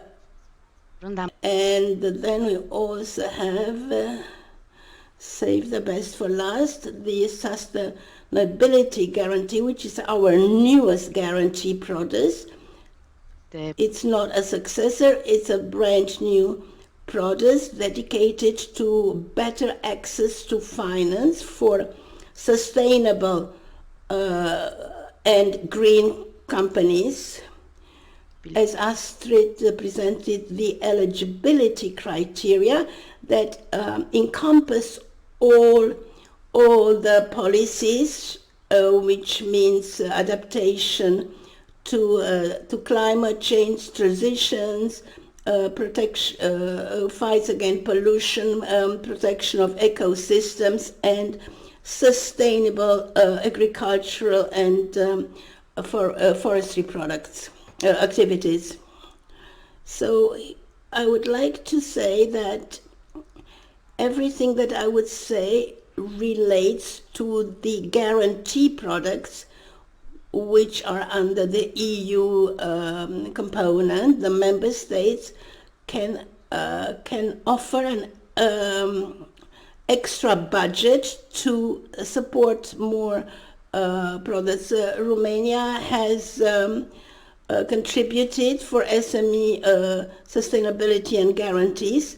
So they have some special characteristics. For further information,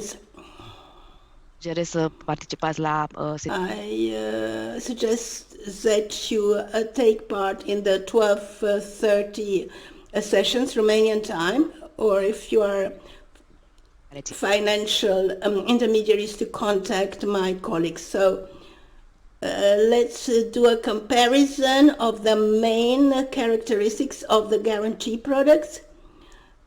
We offer two types of investment. One is capped and uncapped guarantees.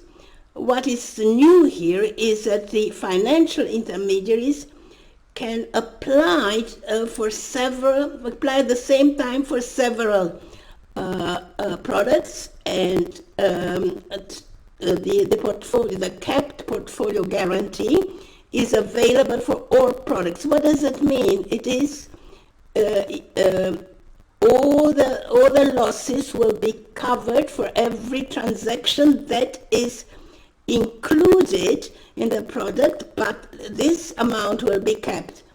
The uncapped guarantee is only for the first 4 products. We have SME competitiveness, sustainability, innovation, digitalization, and cultural and creative sectors. This uncapped guarantee will cover all losses for each transaction included in the portfolio, but will take into the account the guarantee rate, but there will be no cap. The guarantee differs from 50% for SME competitiveness up to 80%. Another novel aspect is that we have a guarantee commission for all our products, whether they be, irrespective if they are capped or uncapped. Less for the microfinancing and competitive skills and education. So the commission is 0.2% per year for the capped guarantee and 0.75% for the non-capped guarantee. And for some others, we have 1.2%.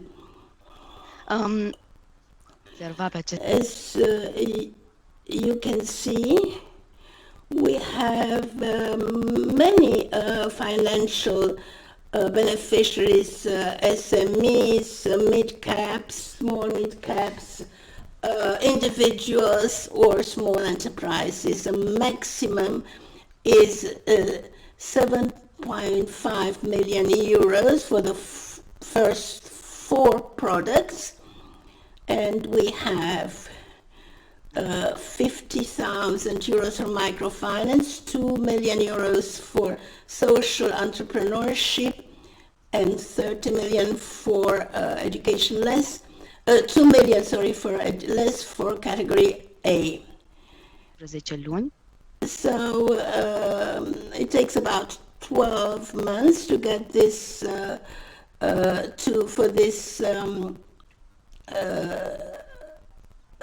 the duration of this financing. Next slide. It's between 12 months and 3 years. Pe acest slide puteți vedea resursele. Here you can see the resources that we have for each guarantee product. So we are just talking about the EU compartment without the national resources in the case of Romania. So what we have here is for sustainability guaranteed, followed by innovation and digitalization and SME competitiveness. We also have sub InvestEU, EIF. Under InvestEU, EIF will offer technical assistance, advisory system.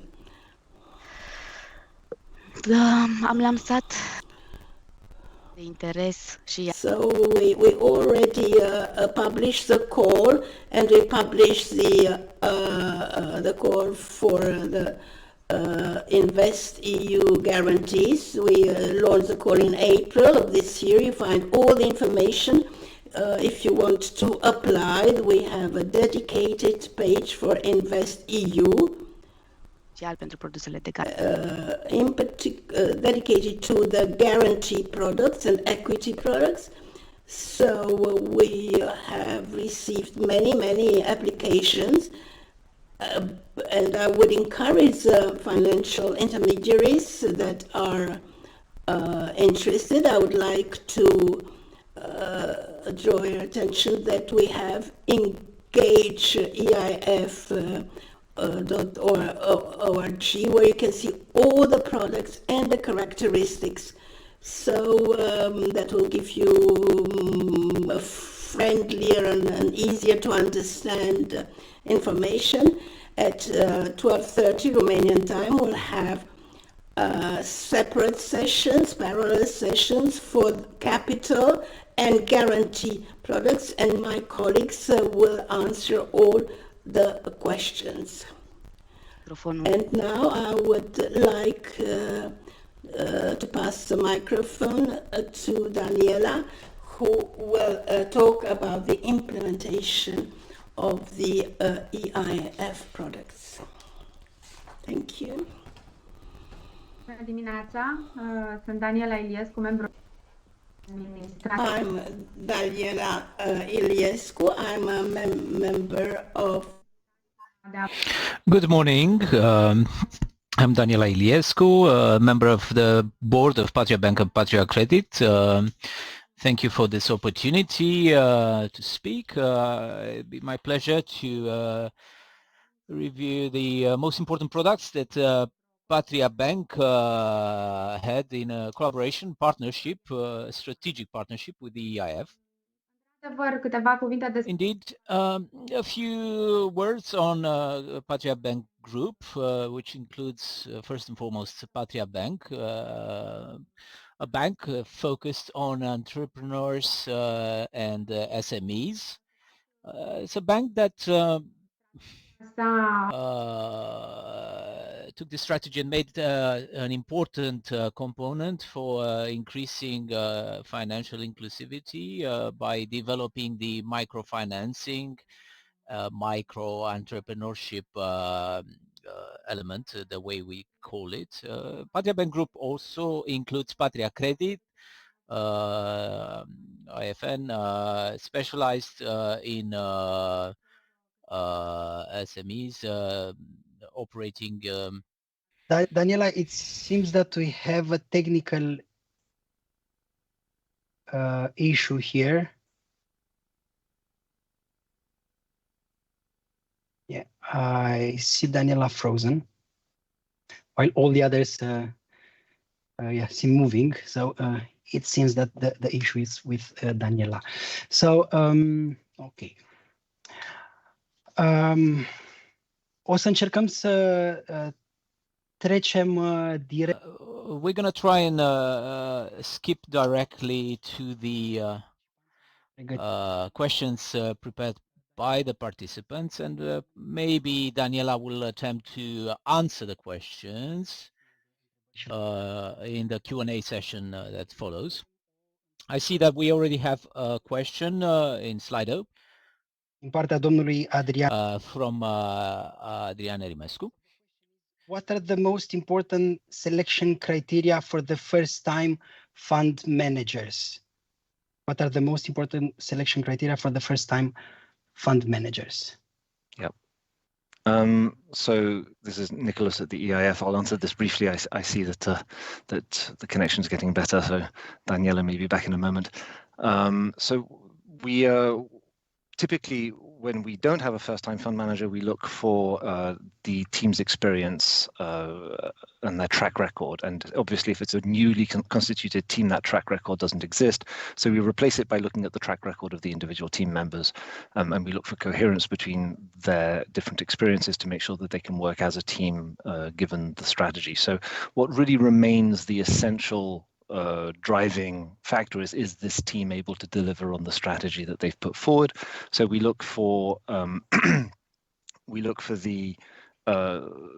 the different track records that they've had in their previous funds that they've managed. We look for the experience they have in the sectors that they're going to be investing in.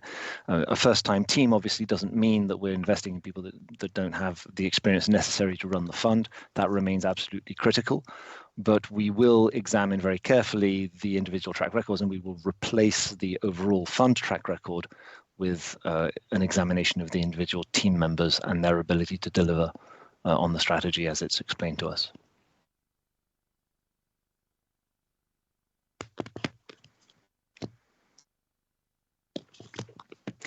Any other questions for me? So I don't see any other questions in Slido.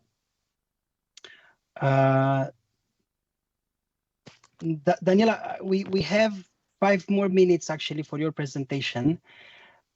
if possible. Otherwise, you can have your presentation in the Q&A session.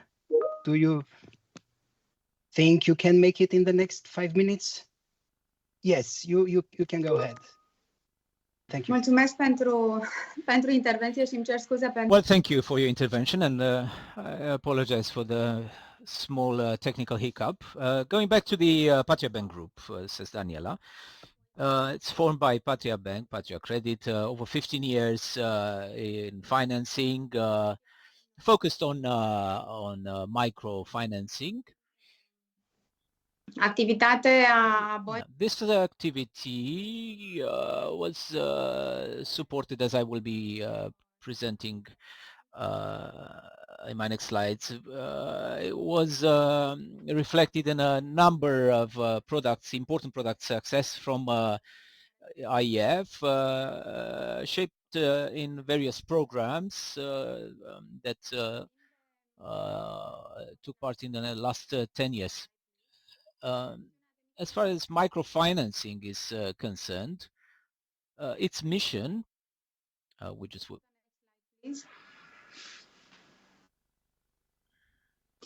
Thank you.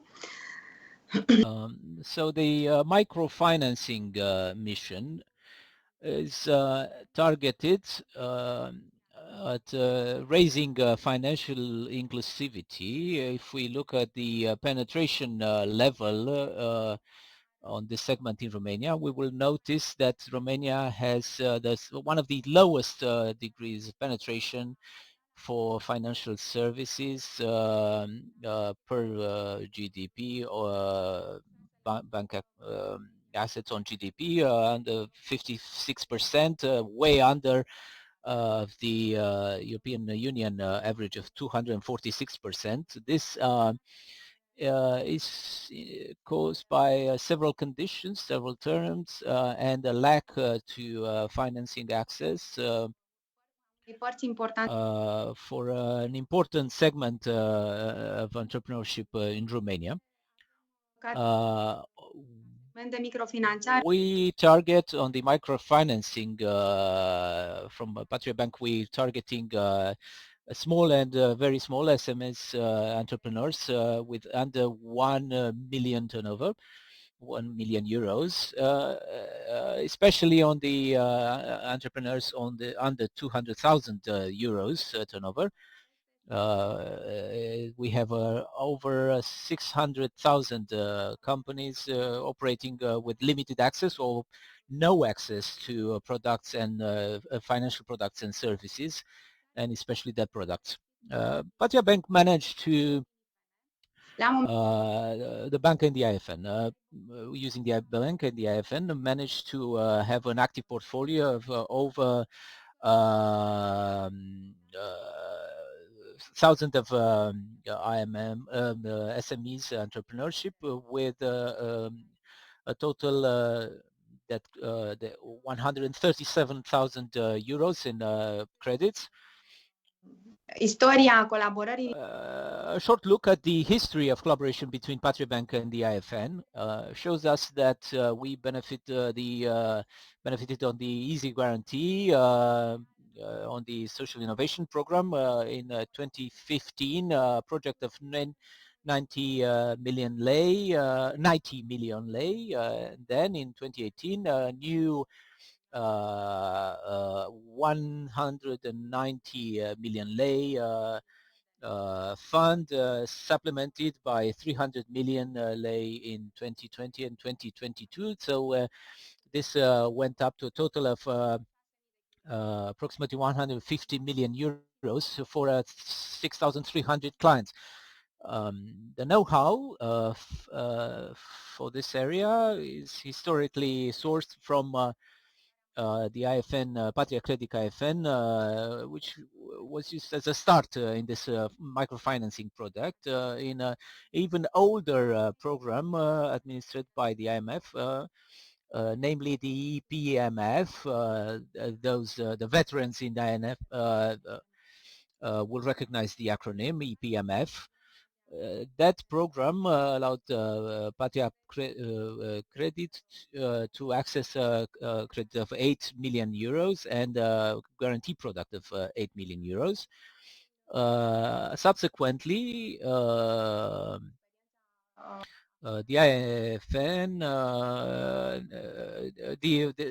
allowed us to access an easy program for a guarantee product and a subordinate product loan of 10 million lei, allowing the increase of that capacity and developing the organizational capabilities. Talking about the impact of these products on the activity of Patria Bank and especially the micro entrepreneurs, we have here some graphics and statistics that are very relevant. What we implemented by using these products provided by EIF. I was saying over 10,000 credits for limited companies, small companies and agricultural producer credits up to 25,000 euros to credits for developing the business, investment credits. These credits were provided to entrepreneurs and micro entrepreneurs with a track record, but also first-time beneficiaries, startups with at least a 6-month track record, and for entrepreneurs, at least 12 months of activity in that area. Going to the next slide, as mentioned by my by Evdokia before, indeed we believe that the new InvestEU program includes several very interesting products that are going to support, continue to support the mission to develop and increase access to finance. Patria Bank has and Patria Credit has already have this track record in collaborating with the EIF, and we are certainly intend to access the products, the EIF products, especially the guaranteeing product and under the social impact and innovation microfinancing umbrella. And we are also very interested, believed to be very relevant for the development of the overall investment sector. We are looking at the finance that equity type products as subordinate loans. Going to the next slide, actually the next 2 slides, I will very quickly look at a few examples of innovation and the social impact which we were able to implement and assess after this long collaboration with the EIF, and which we believe to be able to replicate at maybe an even better level under the umbrella of the new products, the InvestEU products, which we hope to benefit from. We're talking here about partnerships with agricultural market, franchising product, but especially the social impact of the microfinancing, which we estimated and assessed in at least 3 communities. For example, we assessed we performed an assessment review, and we found that the easy product, first and foremost, had a significant impact, social and economic impact, representing a very important support for the entrepreneurs who managed to improve their living conditions, living standards, increase their revenues, upgrade their households, and improve spending for education. Thanks again for the time allocated for my presentation, and I hope to see you again in a new event towards the end of the InvestEU program. so that I can talk again about the impact of the InvestEU products on the entrepreneurs and business environment in Romania. Mulțumesc foarte mult, Nicola, Diana. Thank you very much, Nicola, Diana, and Daniela. Thanks to Nicolas for your earlier response in Slido. I hope that the first part of our event was very interesting, informative. We're going to have a quick comfort break before we present the European Innovation Council and a single market program. Please stay with us though, don't go too far, because during this break we're going to screen some interesting case studies, including some Romanian companies which were financially supported by the previous EU financial instruments. We're going to meet again in roughly 10 minutes. What do you see? A little spark slowly growing bigger, lighting up the dark. Imagine what it could be. What do you see? A robot that feels sustainable fiber, or software that captures the world in 3D. Wooden wind turbines, transparent solar panels, reinventing the way we use our energy. A tiny idea, so crazy it's hard to believe. An invention with the intention to change the world drastically. It's something we would love to see. So, tell us what you need to reimagine, to reinvent the world. We can give you a place where unicorns are born. You can change your dreams, helping hands, machinery, bigger plans, or just a chance to show the world something they haven't seen. So, what do you see?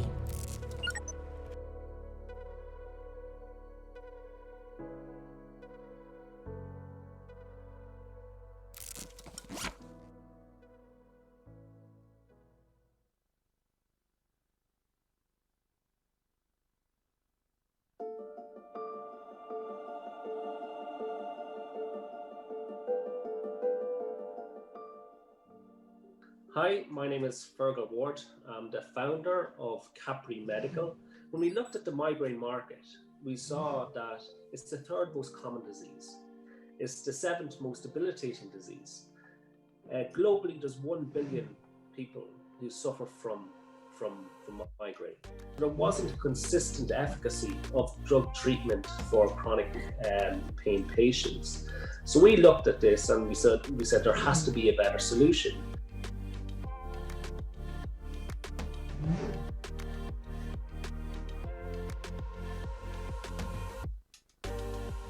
We were one of the first companies to be awarded an EIC Blended Finance Award.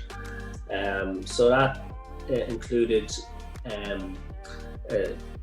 almost 7 million euros, 2.4 million euros in grant, and then 4.5 million euros in EIC equity as well.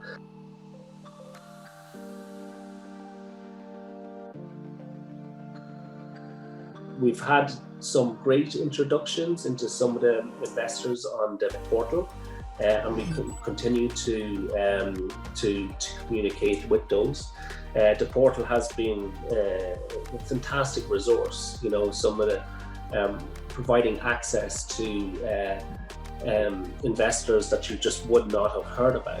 And then we've also had a direct one-on-one introductions to investors from the portal and from the team as well. So that's been amazing.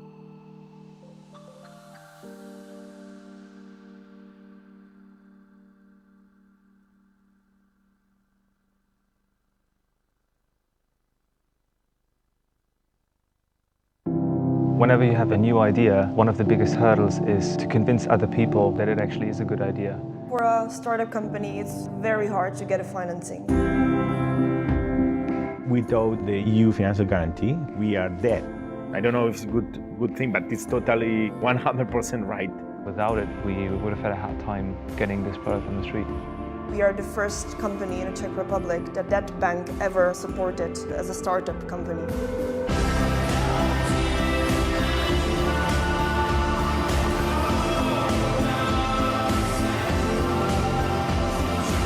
It's not like a shoemaker. He can do shoes maybe for 100 years the same way.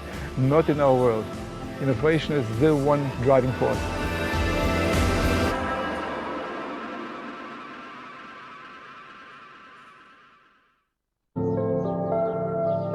When you live in a country that there's a recession going on, it will impact you. It is going to be difficult, but if you love what you do, you will overcome it.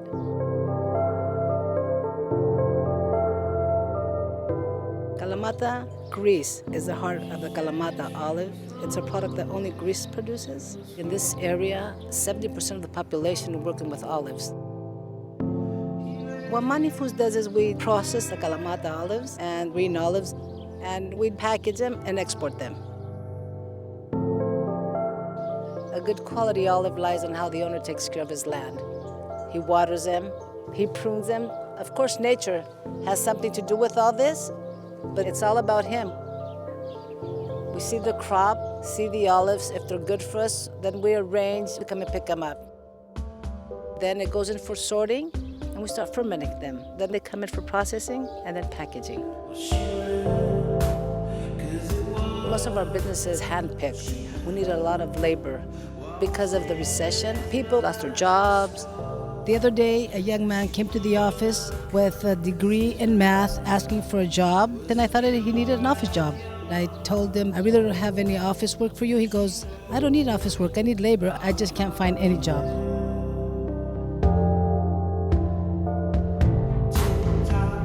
People did not have the money to cultivate even their land. Our suppliers started asking for cash up front. So we had problems as to how to buy our olives, how to expand our factory because we need new machinery because of new business. We did apply for a loan from the bank, but if it wasn't for the EU support, we would not be able to get the loan. We couldn't do it without it. We moved forward with our new business plans. We doubled our staff. We have 50 people. We created 3 new production lines.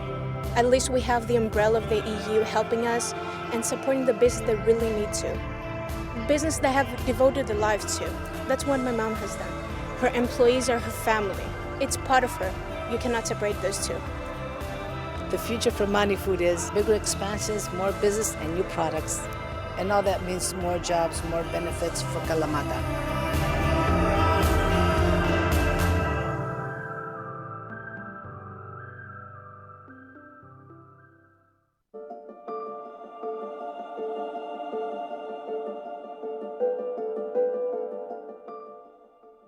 Hello, I'm Minli. I'm the co-founder and general manager of PK Vitality. What we're developing at PK Vitality is K-Watch. So it's a product which is composed of 2 pieces.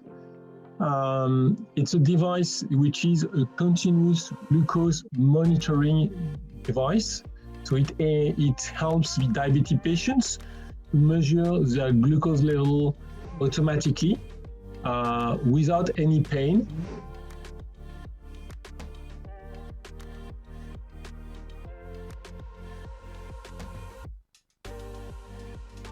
From 2015 to 2018, we raised around 4 million euro.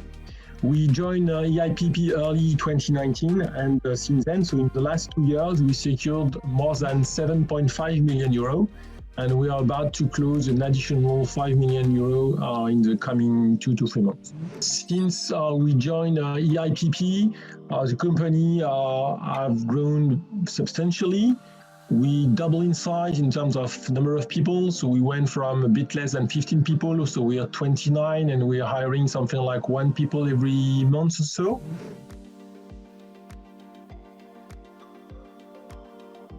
The EIPP bottle is a very good tool to attract early investors, such as business angel or seeds VCs. And it has been a good channel for us to get some visibility and have some contacts with people who are now stakeholders.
Bun, după această scurtă pauză, bine ați revenit la EU Finance Day 2022 România. Avem în minutele care urmează două teme, ambele la fel de interesante, și anume Consiliul European pentru Inovare, European Innovation Council, și rețeaua întreprinderilor europene Enterprise Europe Network, EEN. În următoarele 30 de minute ne vom focusa asupra Consiliului European pentru Inovare. Acesta este un instrument emblematic care funcționează deja în cadrul programului Orizont Europa, Horizon Europe, actualul program cadru al UE pentru cercetare. Cu un buget de 10 miliarde de euro, EIC sprijină inovații revoluționare de impact prin investiții directe de capital, equity, încă din faza de startup a companiei, obiectivul fiind susținerea companiei către creștere și în special către scalare la nivel european sau global. Am deosebită plăcere de a o prezenta pe doamna Lucia Morgante. I have the pleasure to introduce our speaker, Lucia Morgante, Investment Manager and Project Advisor for European Innovation Council Fund, the EIC Fund. She will present to you with the EIC Fund with a focus on the EIC Accelerator. For being with us today, you have the floor. Thank you very much, Kalin. Thank you for having me here. Good morning, everyone. I'm glad to present to you today the European Innovation Council as the most important European initiative to support innovation across Europe, European member states and associated countries. Let me start with an helicopter overview of the main features of the European Innovation Council, but then I will be giving you a special focus on the European Innovation Council Accelerator.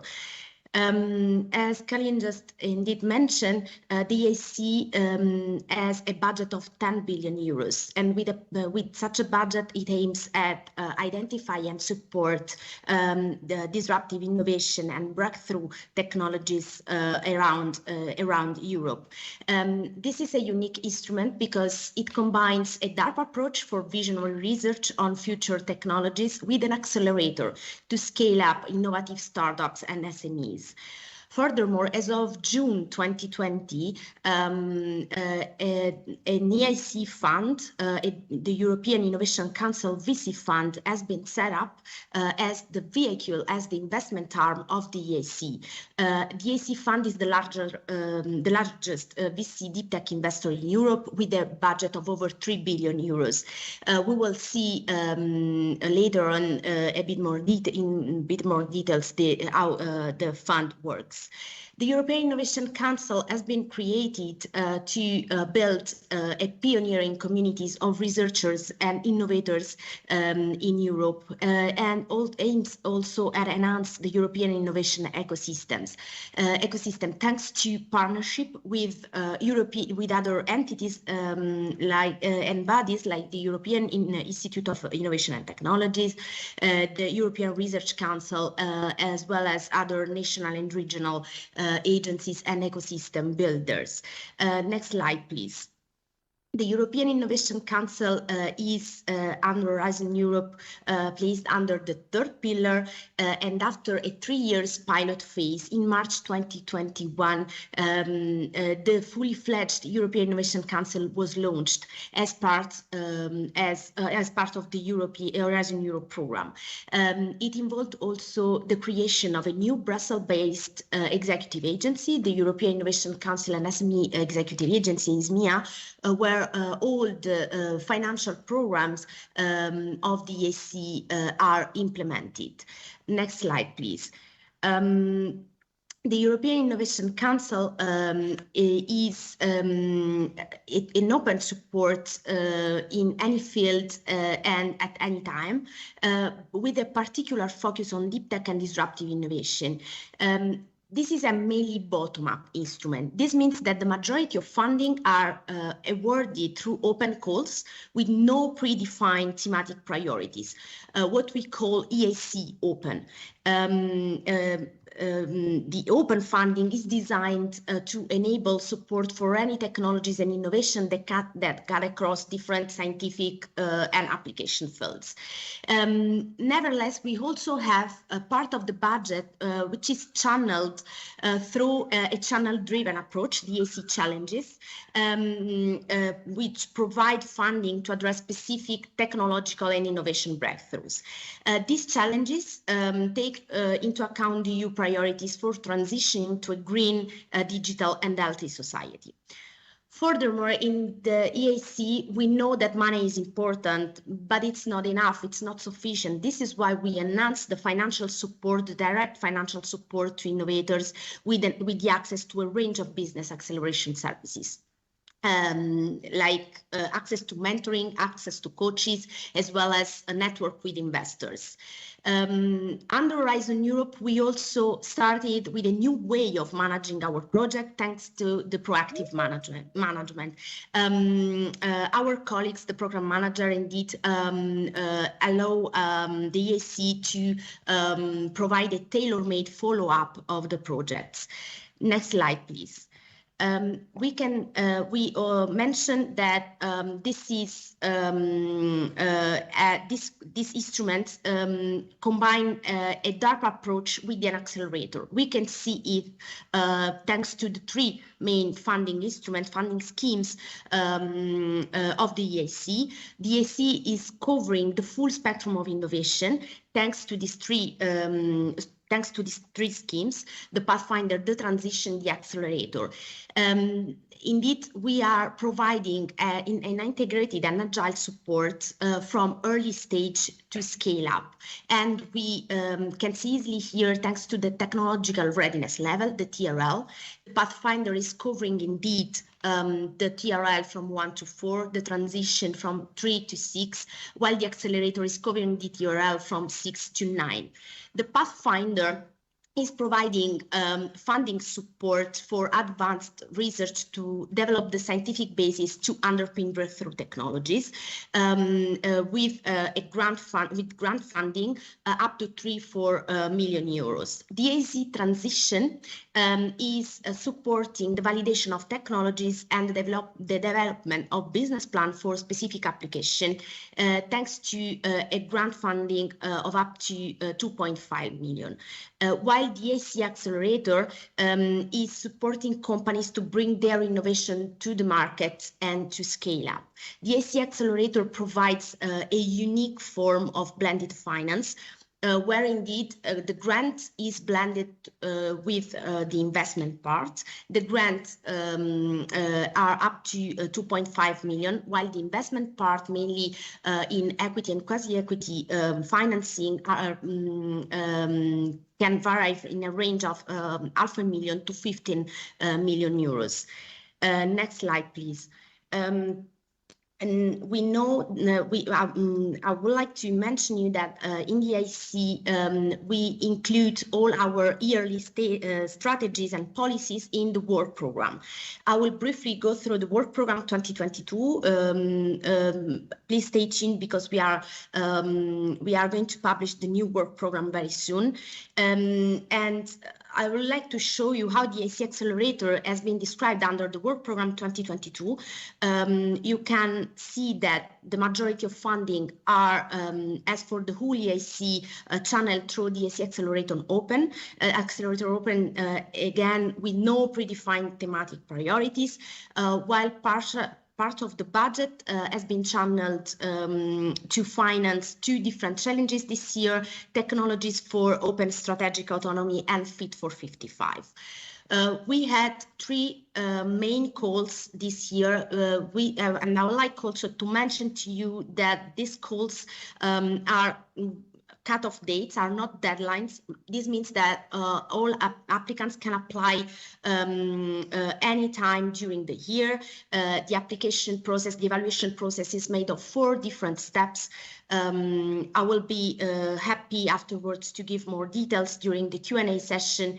Nevertheless, just to mention to you that the four main steps are the short application, access to coaches that allow you to build the full application. The full application consists in the deep description of your business plan.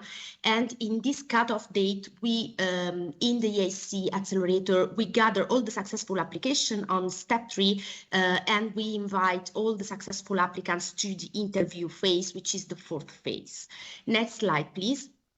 The EIC accelerator, is a breakthrough initiative of the European Union under the EIC. And next slide, please. Under the EIC, aiming at filling the persistent critical financing gap in the European technology transfer market. Indeed, despite the significant channeling of funding to research and innovation projects in Europe by EU as well as by thanks to national schemes, very few operations manages to attract private investments and then reach the commercialization and scale-up stages. This is where the EIC accelerator acts. This is where the EIC accelerator wants to bridge the market failure that we all know, that is well known as the valley of death of the European innovation, which affects growth and jobs across Europe. The accelerator targets potential market-creating innovation that have too high level of risk for traditional public and private investors. Based on breakthrough technologies originating from research, what we define as deep tech, but also impactful, incremental, and social innovation. Our beneficiaries are startups and SMEs that wants to bring the innovation to the market deployment and to scale up. Next slide, please. The EIC accelerator, as previously mentioned, provide funding with this unique blended finance scheme, supporting the startups and SMEs, providing fundings through up to 2.5 million, which are not diluting funding thanks to the grant, while the equity part goes from $500,000 to 15 million. The grant component is meant to cover all the innovation activities, all the R&D activities the applicants needs to, the innovation activities costs that our applicants needs and our beneficiary needs to cover to develop the project, while the equity is meant to help and bring to the market the product. We also have 2 more options, the grant only and the grant first. We can see it a bit more detail in next slide, please. The grant first is supposed to finance the innovation and technologies that still requires significant work to validate and demonstrate in the relevant environment in order to properly assess the commercial potential of the innovation. Therefore, we provide grants up to 2.5 million, starting from TRL 5-6, and we monitor this project, these companies, because all the grant first companies are eligible for a follow-on equity component subject to a milestone assessment that attests that the innovation activities are well underway and the innovation has the potential for deployment. Once these companies are ready to be invested, we opened the equity negotiation. Furthermore, we also provide services to these companies to facilitate, to ease the access to potential investors. The grant only is meant to finance the innovation activities to those projects, to those companies that have already sufficient financial means like revenue flows, existing investors or shareholders to finance the deployment and scale up of the innovation.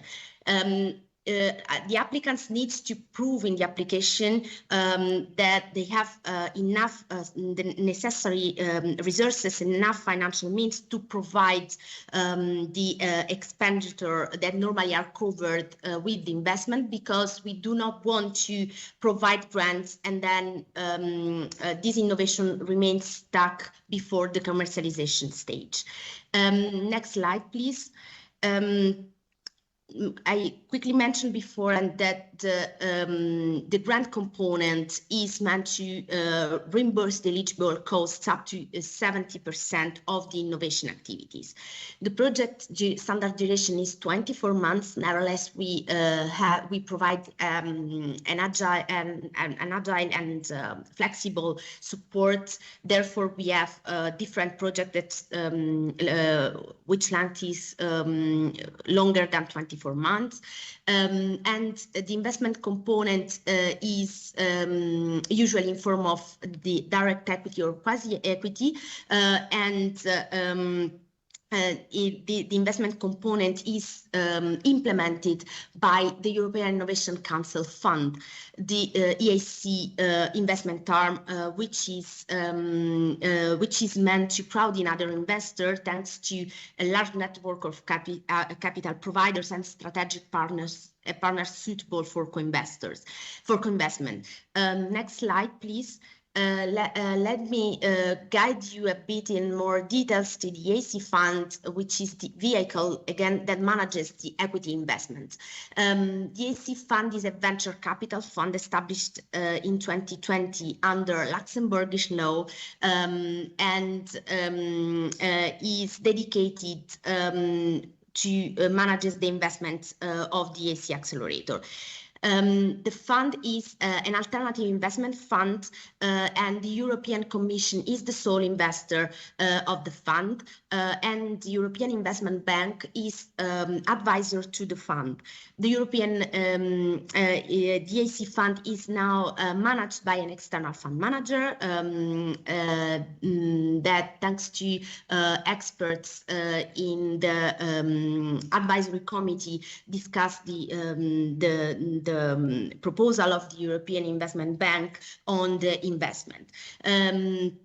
And the EC fund manager makes then investment on this investment decision on the companies, and also provide us with the portfolio management. The EC fund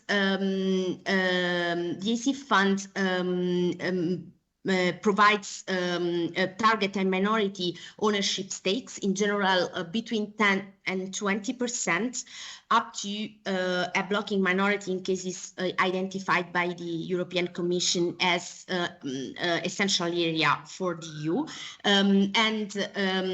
We have done until now 141 approved deals, and we have signed 83 investment agreements, and we are now proceeding with new investment under Horizon Europe. I think I will stop here. I'm happy to answer the question, if any.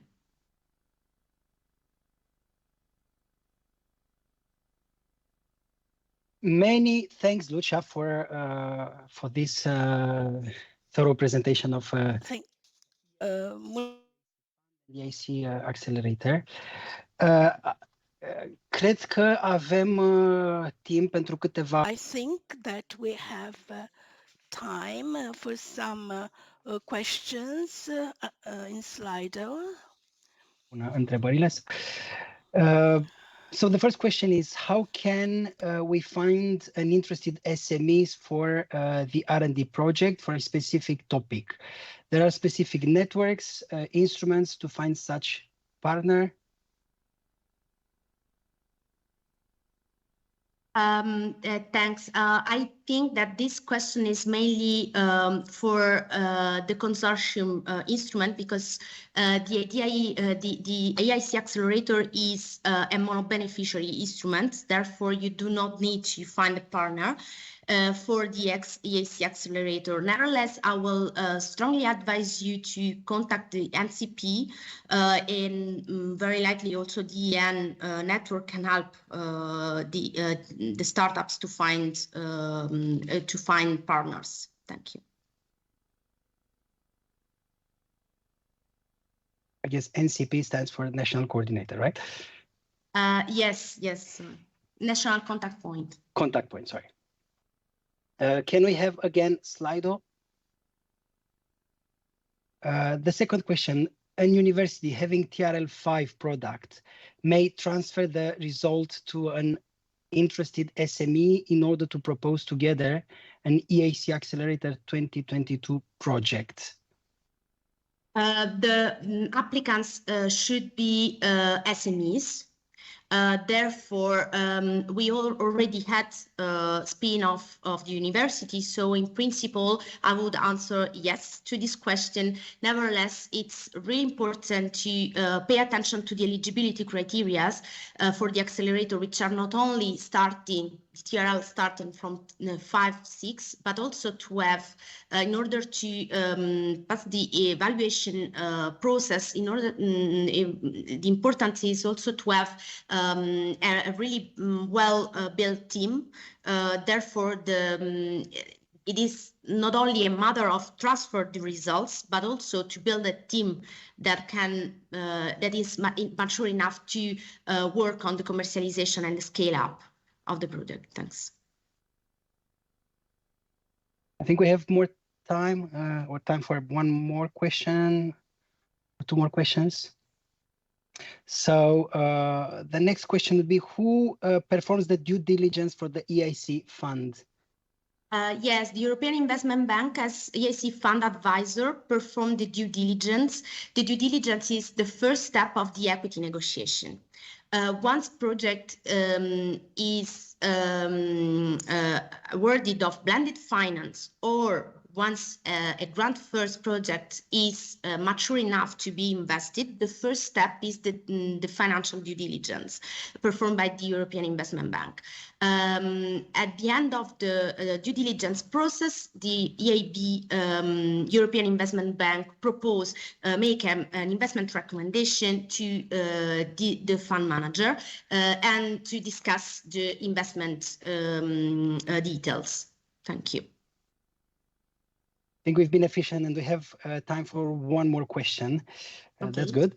So the interaction with our public is very important. So does the EIC foresee any support action for female innovators? Yes, absolutely. This is one of the priorities since the beginning, since the pilot phase, to attract more talents, more women, more female talents. We have different programs. We have the EIC Women Leadership Program to support emerging female innovation leaders. We have the prize for women innovators, for women entrepreneurs that have funded successful companies, and the TechEU program, the Women TechEU program, awarding a grant up to 75,000 euros for women-led tech startups. Furthermore, we also have under the 2022 work program the pilot EU Gender and Diversity Index action, which is meant to collect data and provide benchmarking and KPIs to track progress across the European innovation ecosystem. And this is also important because there are several collaborations with other bodies, the IT, the European Innovation Technology Institute, to exchange good practices on supporting women-led SME and startups. But stay tuned for more novelties in the future 2023 work program. Thank you. It seems that this topic is really interesting. So we have the very last question, okay. I promise. So the finance projects under EIC are multi-regional or member state based. Is there available a geography distribution or the amount approved so far? Well, for the again, the European Innovation Council is a financing scheme are meant to support the European member states and associated countries. Multi-regional is not relevant to the EIC accelerator because it's a mono-beneficiary instrument, and we do not have a breakthrough of published a breakthrough of money per countries, but we have a breakthrough of projects per countries. And I will be happy to answer more questions in the Q&A session. This is exactly what I wanted to say. Mulțumesc foarte mult încă o dată pentru prezentare și pentru răspunsurile la întrebări. Thank you very much for your presentation and for your answers. Indeed, we will have the possibility to interact more on this topic during the Q&A session. Sesiunea noastră de astăzi vom In our session today, we're going to cover various types of support for businesses, particularly for SMEs under the Single Market Program, which was designed to support the EU single market reach its full potential. Generally speaking, the EU economy reach its full potential and ensure Europe's recovery from the COVID-19 pandemic. One of the goals of this program is to strengthen the competitiveness of the EU industry and especially the SMEs. We're going to have two speakers in this session. The first one, Carla Hatzegan. She's coordinating the Enterprise European Network Consortium, Romania Boosts SMEs, being responsible for the West and Southwest regions since January 2022. Carla has been working for the Regional Development Region of West Region Romania since 2011. Has been involved in developing, coordinating and implementing various EU-funded projects, developing clustering initiatives in ICT, and in development of innovation, technology transfer and business development initiatives in the West region of Romania. She has been also in charge of developing the operational and technical capacity for delivering business support services in Western Romania under the umbrella of Enterprise Europe Network, EN. It's our pleasure as well to have with us Ionuț Țepeneu, who is the director of the Technology Transfer Center of ETA2EU Innovation. Ionuț has been part of the ETA2EU team since 2011 with an extensive IT background, specialized in business software solutions for production management, customer relationship management, digitization, and digitalization of businesses process. You will pass the floor to Ionuț after you have finished. Many thanks again, and also to you, Ionuț. The floor is yours. Thank you very much, Călin. Mulțumesc frumos pentru introducere.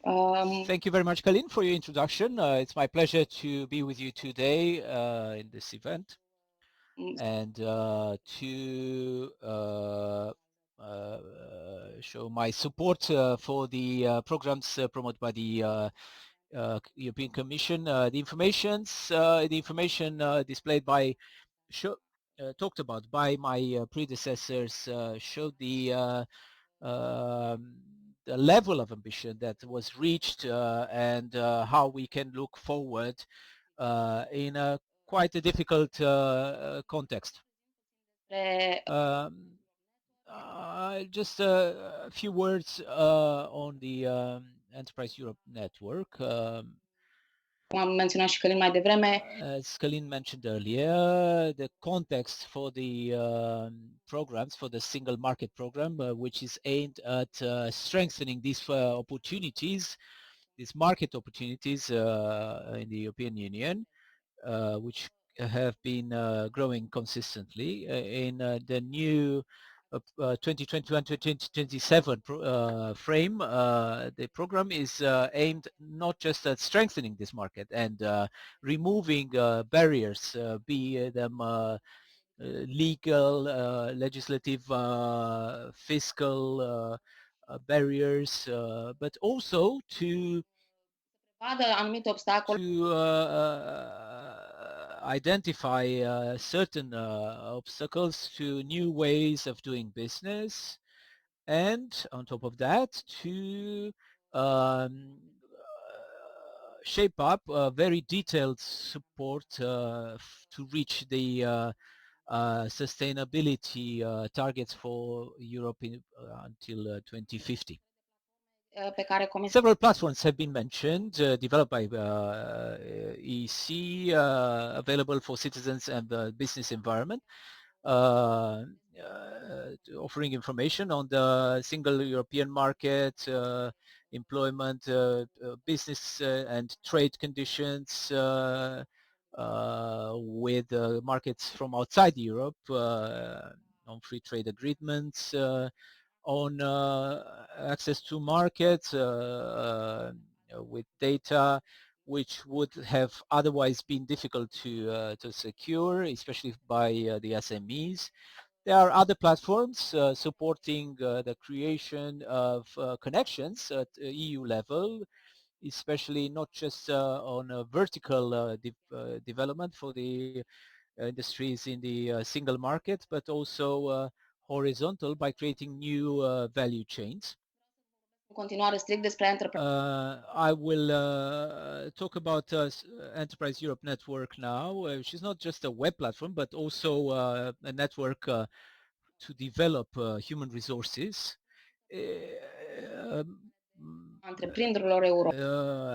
Romania is known as the enterprise, the network of European enterprises, co-financed by European Commission, the largest support network for SMEs wishing to expand beyond their own countries, created in 2008.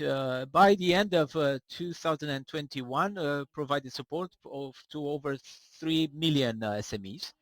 In Romania, you see the numbers on the screen now, over 80,000 SMEs which received the support of EN mainly to identify cross-border trade information and identifying technological partners, develop innovation capabilities, and identifying business partners in a direct way. Începând cu noua perioadă de programare și starting with a new period, new frame, EN expanded its service portfolio for the 2022-2025 period by including a set of services aimed strictly to identify certain needs of the SMEs and take part in this transition to green and digitalization, which completes the portfolio EN had until now, în special serviciile de scalare, by including the scalation and innovation services, helping SMEs to expand beyond their own countries, but also to plan medium and long-term journey. As for the types of the support services offered by the EN for these categories, in the portfolio I mentioned before, so that you understand the spread of these services and to highlight the importance of the hubs in the EN as a stakeholder, and to provide contact points for all the SMEs across the European Union. One of the main services offered by the EN is to provide information for the expansion on new markets, both single market within the EU and global markets, trade conditions, conformity standards, tenders, taking part in tenders, specific marking, and protecting intellectual property. Serviciul nou pentru sustenabilitate de care new service for sustainability I mentioned before. This is, to begin with, it refers to increasing the knowledge level for citizens and private citizens and SMEs on sustainability needs with the ambitious targets of 2030-2050 and the way these targets can be achieved. We are also targeting SMEs with personalized, tailor-made solutions, helping them to identify their distinct needs to increase their sustainability, and so, as I was saying, tailor-made solutions for them. Also, accessing financial support on regional, national, and European level, the way my previous speakers showed. Last but not least, promoting and developing sustainable business model by aggregating several SMEs at regional level as well as industrial and EU levels. Another set of support measures aimed at SMEs is the potential for growing up businesses. It started in 2018 and was then continued. This refers to the way the EAN experts managed to intensify the interaction with the SMEs and are now engaging SMEs not only to solve immediate problems, but also to identify ways of developing medium and long-term solutions. From this respect, the EN adopts this ambition to act as a point of contact for all the stakeholders, offering business support at regional and in connection with other hubs at European level. There's also the role of point of contact with other networks, and starting with 2022, facilitating learning support as peer-to-peer or successful case for scaling processes. There's a new set of services to support digitalization. Again, as a pioneer in this new period, EN has several agreements, collaboration agreements with other networks, and with a newly formed European network for digital hubs, digital innovation hubs, so that EN can support SMEs just like with sustainability in identifying digitalization needs, the opportunities within the companies to identify existing solutions, and increasing resilience, identifying good practices, resources, and instruments supporting the company in this digitalization process, partners for each digitalization stage, and of course the interaction with the EDIH, this newly created network, The hubs are Vreau să vă împărtășesc de asemenea about to get into operation, to become operational. We'll now refer to the 7 hubs of digital innovation in Romania selected for financing by the European Commission in the next 3 years. These are about to become operational. Some are offering their services. Some will do so in the immediate future. portofoliu vorbeam mai The portfolio also includes innovation services for the SMEs aimed at identifying the SMEs with increase with a high potential to assess the innovation needs and identifying the innovation projects with financing potential and with the potential to transfer to the market as soon as possible.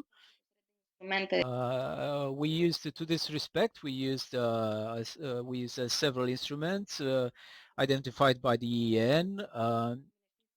As you know, Romania is still a modest innovator, lagging a little bit behind on this, and from this point of view, there's a need for consistent and constant intervention to support innovation activities in Romania. From this point of view, EN is an important point of contact for the SMEs to identify these capacities, increasing them, identifying finance sources, the collaboration with CNI and collaboration with other international networks.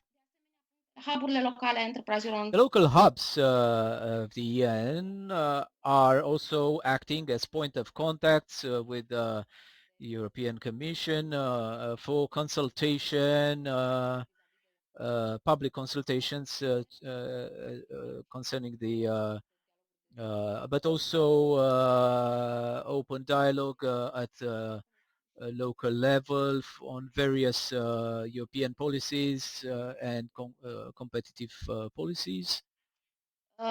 Un următor set de servicii se referă la The next set of services talks about internalization. This is in a way a flagship for EN. Services within the EU single market and outside, with the matchmaking events, B2B, B2 finance,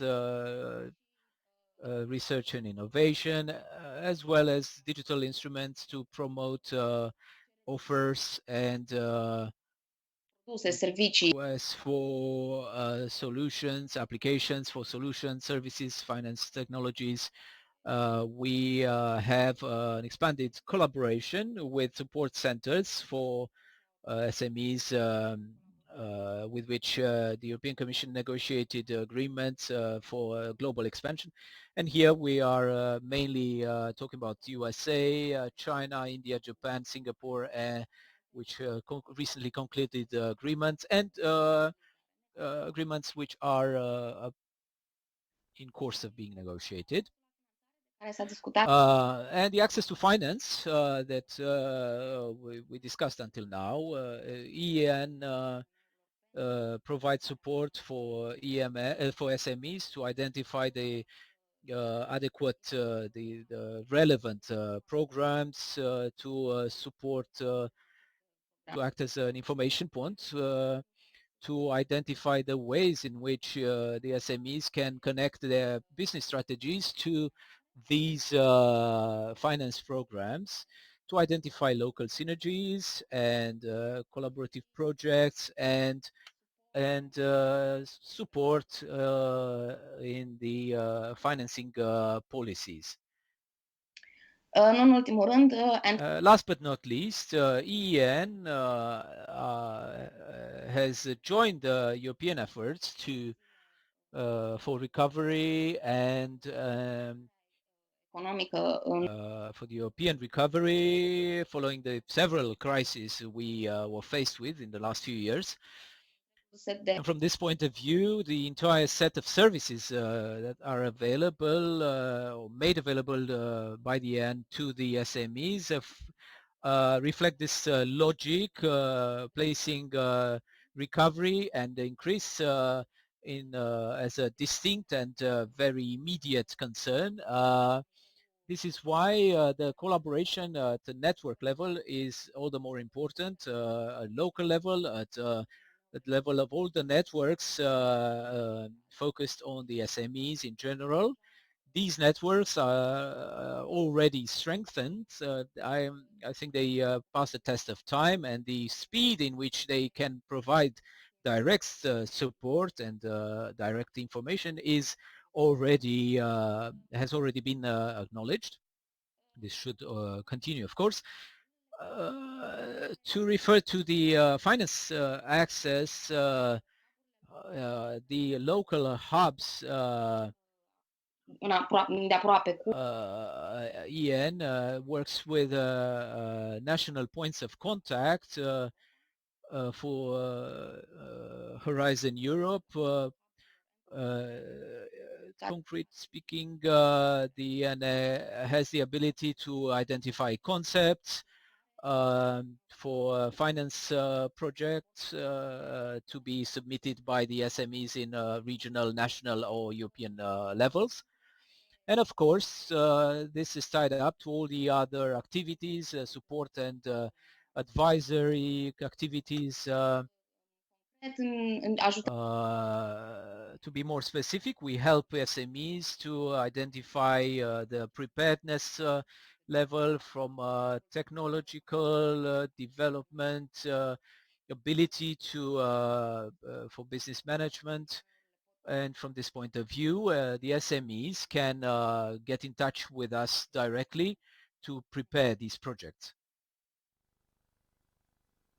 An important element I wanted to mention in the context of today's event is the role for these this hub, EN hubs have developed in time to provide not only to provide information for the available finance for the SMEs, but also they expanded their capacity to support SMEs in planning their development strategies and identifying the several financing sources that can support the strategies on medium and long term.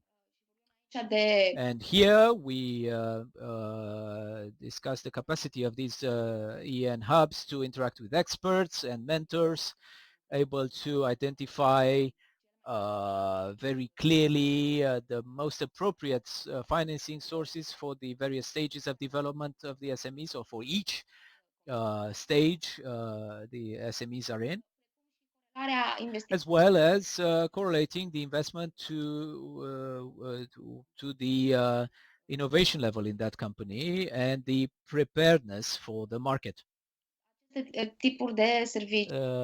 This type of services are provided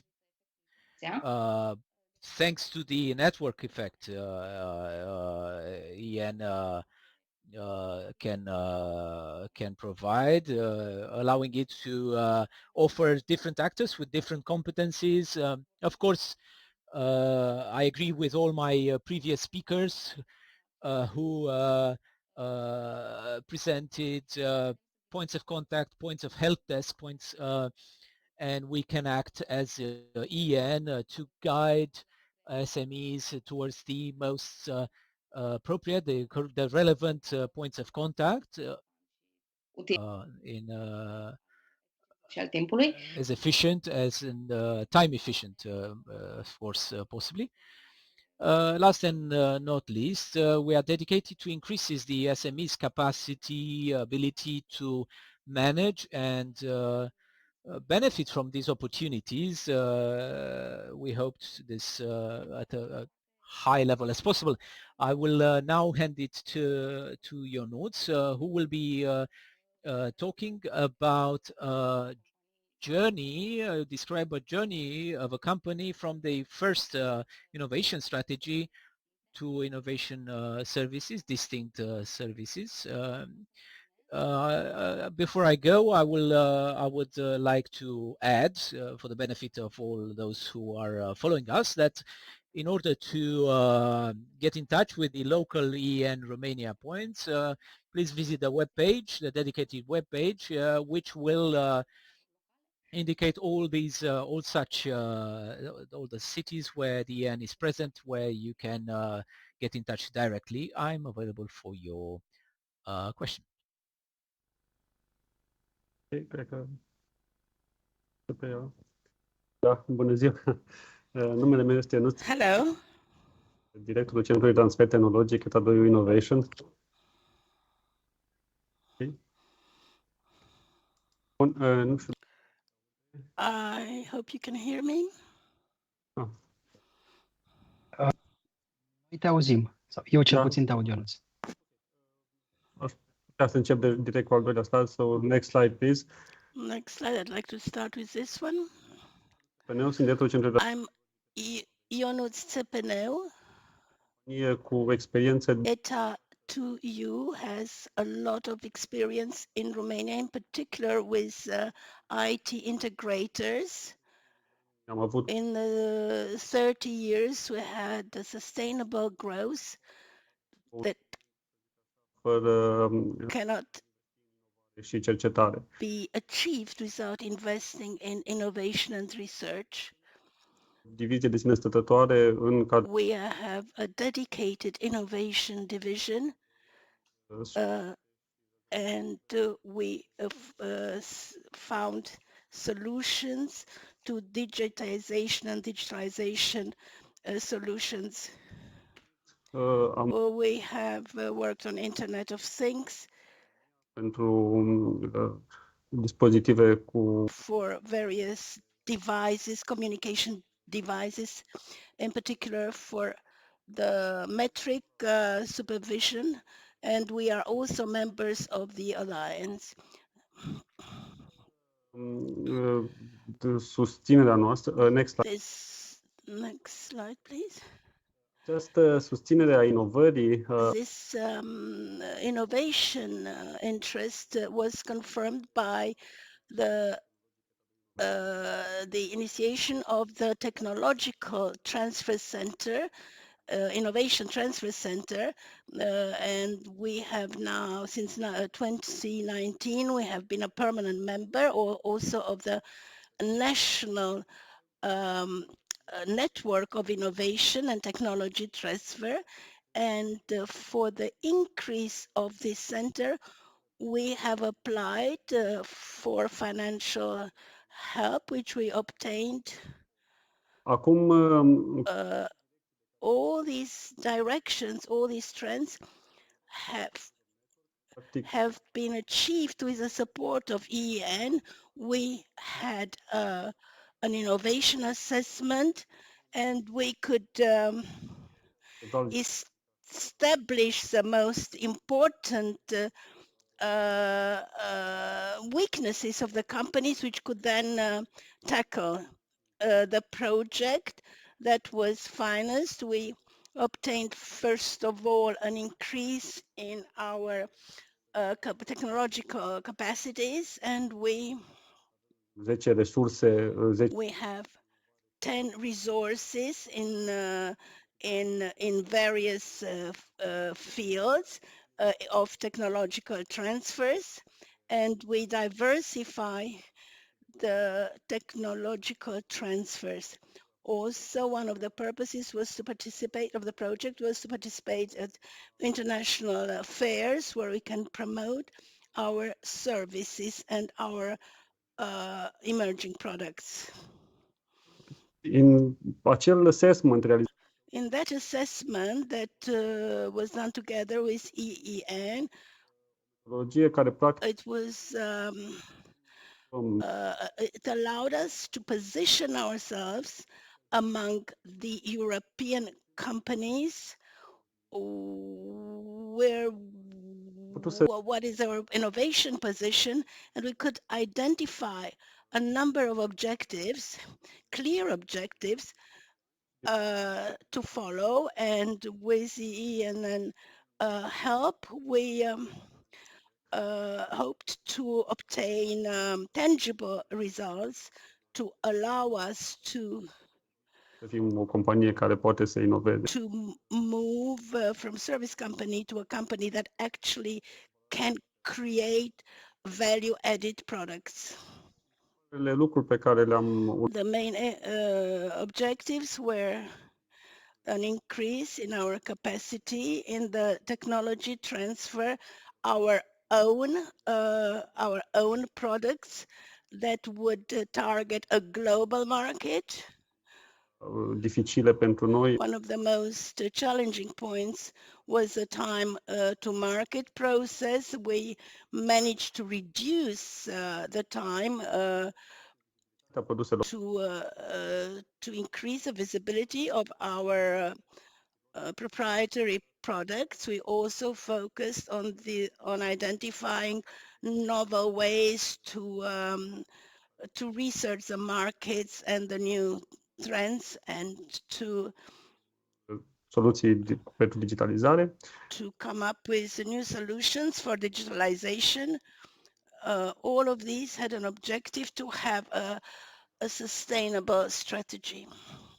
Avem un istoric destul de mare de. We have quite a bit of background in obtaining financing. We were a part of a consortium in the Sabre project in 2017. We're also part of a consortium for a project called the Safeguard, which was financed by Eureka in 2021.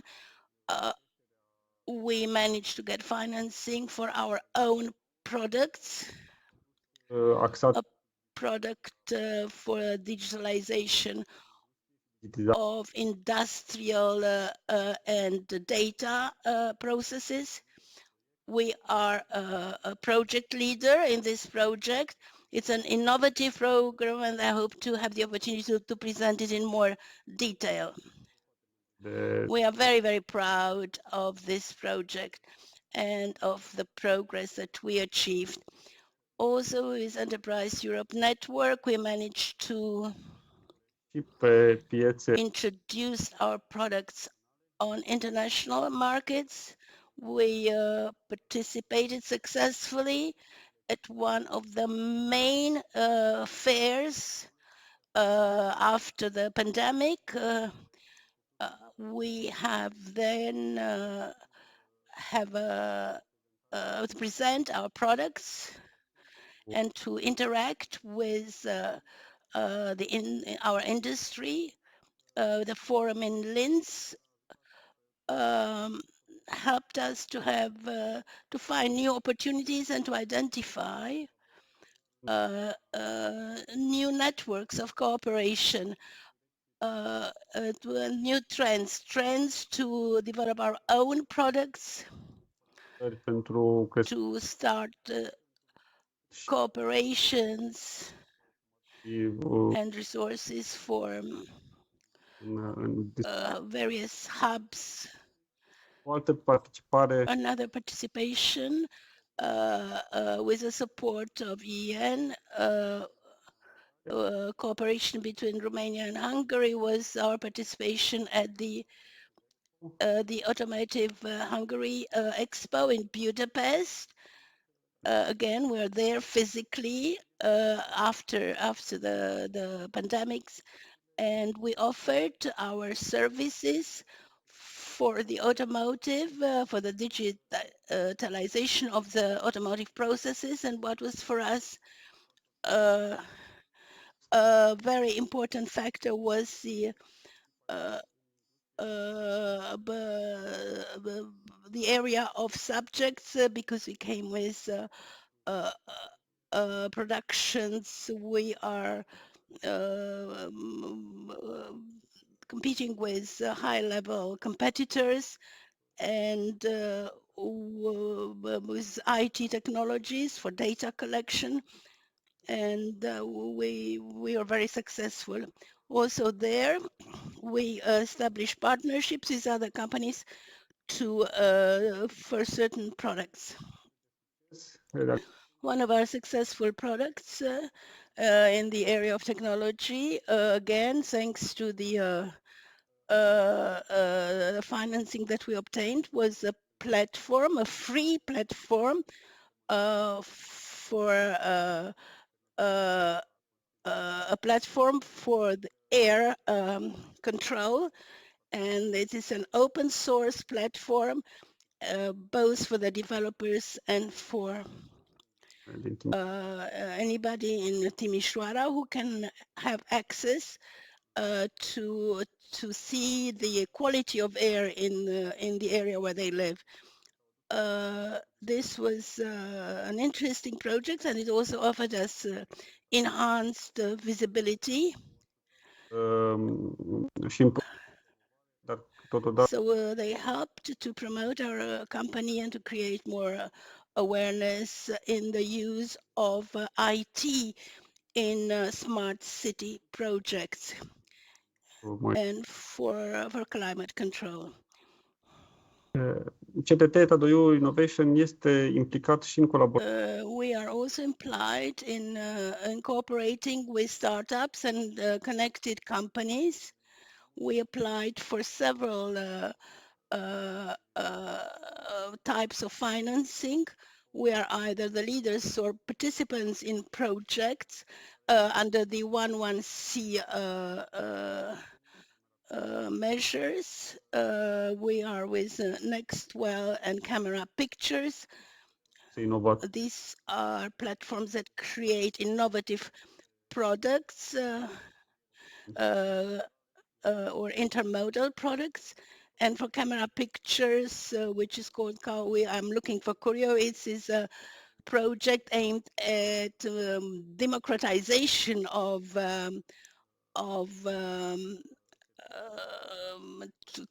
package transports and open transport platforms.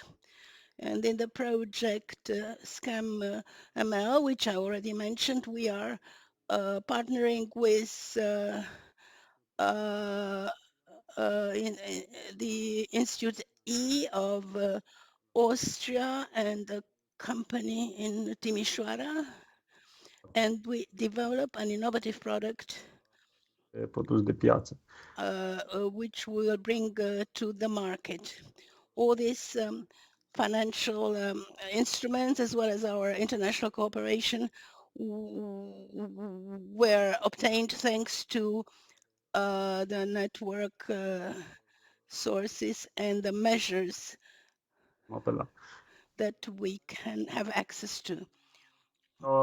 Ca și activități pe care le desfășurăm în cadrul Centrului Within the Technology Transfer Center, we focused on creating collaborative infrastructure so that we can provide access to competencies for smaller developers who are unable to access such research infrastructure. And then from a technical point of view, especially IoT, this is quite a large program with high costs that are not accessible for the smaller ones. We act as partners to secure financing, just as Carla was saying before, in terms of digitization, innovation, possibly energy efficiency, so that I would say we have quite a large services portfolio thanks to our specialized resources. We continue to explore the market to identify new forms of financing and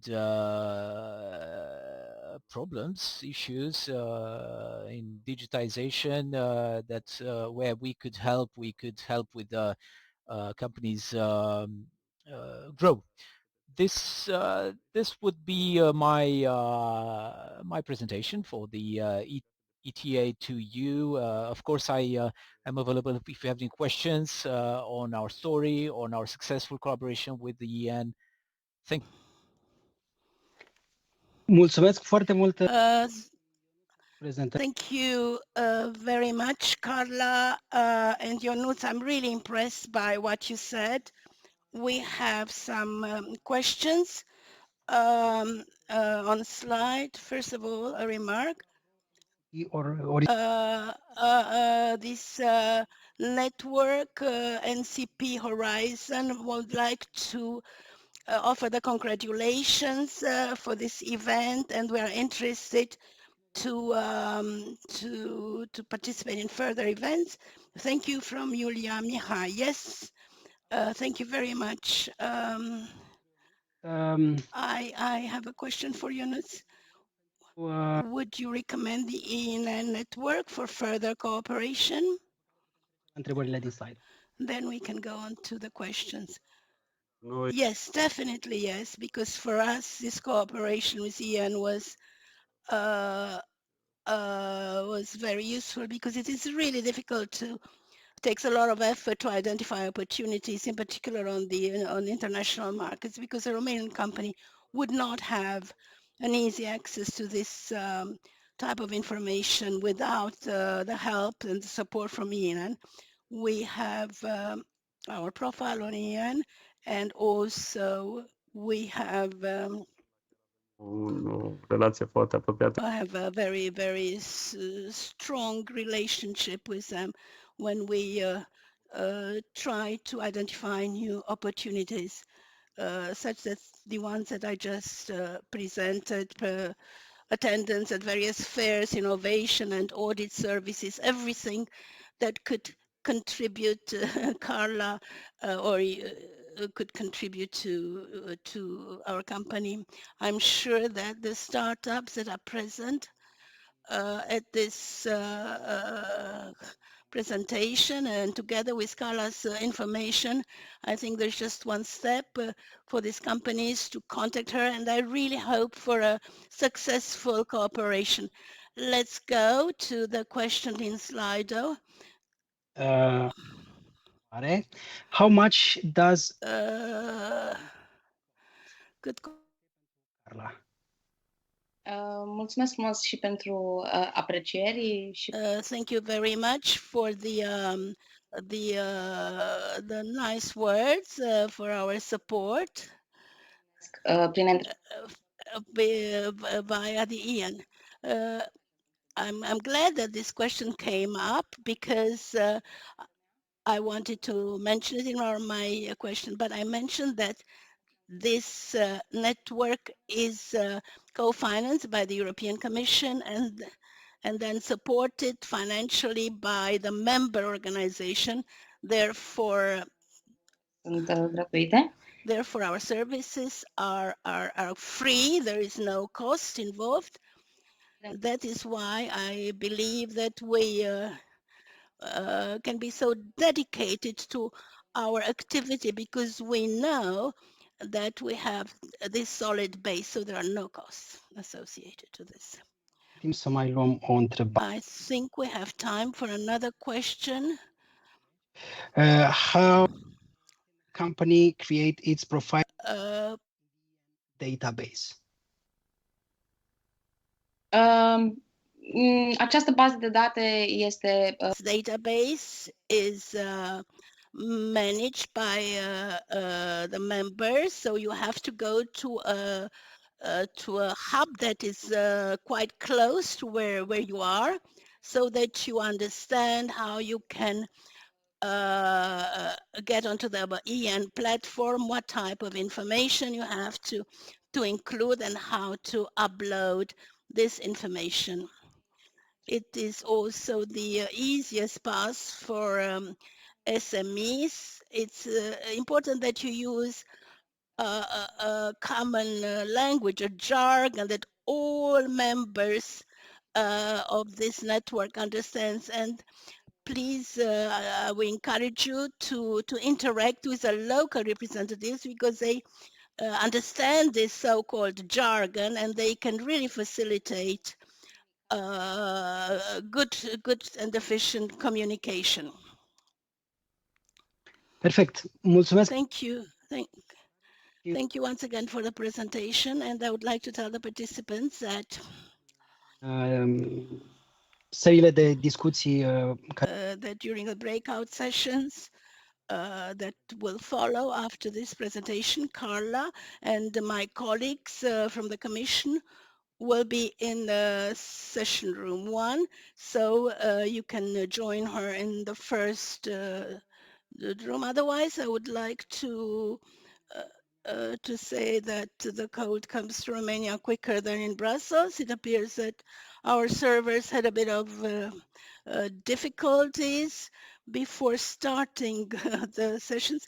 So I would like to thank you all for being here with us this morning in order to find out more about InvestEU, the European Innovation Council, and the Single Market Programme. Thank you for your interest. It was a great pleasure to be here with you. I would like to thank you, our speakers, and all our colleagues who helped to organize this event today. But we are not over it. Don't leave just yet. We are going to have 4 breakout rooms in order to give you the opportunity to ask direct questions from the experts on how to obtain EU financial support. Therefore, please join one of the breakout rooms. This will be the opportunity to ask questions and network. Puteți accesa sările. So how can you access these breakout rooms? It's really easy. Either click on the links to the 4 breakout rooms or on Slido. Also, you received an email this morning with these links. Another way is to go to the very end of the agenda on the event website, where you also find the 4 links. The first link leads you to the breakout room where the Commission colleagues and from EN Romania will answer your questions. If you want to know more about the practical implementation of InvestEU, just click the second link. If you want to, if you're interested in debt and equity products, the 3 I'm sorry, the third link will take you to so the first link is about credit, and the third one is about equity products. The last and the fourth and the last link will lead you to a breakout room where you can ask questions about European Innovation Council Fund and the EIC Accelerator. So first link with my colleagues from the Commission and the EN, 2 about debt, 3 about equity, and 4 the EIC fund and EIC Accelerator. For the ones who will not come to these breakout sessions, I would kindly ask you to fill out our survey, which I mentioned at the beginning of our event, which you will receive by email during the next days. Your feedback will help us to shape the content of future webinars, so we really count on you. So with this, we thank you very, very much for your participation, and we'll see you again soon in one of the dedicated rooms.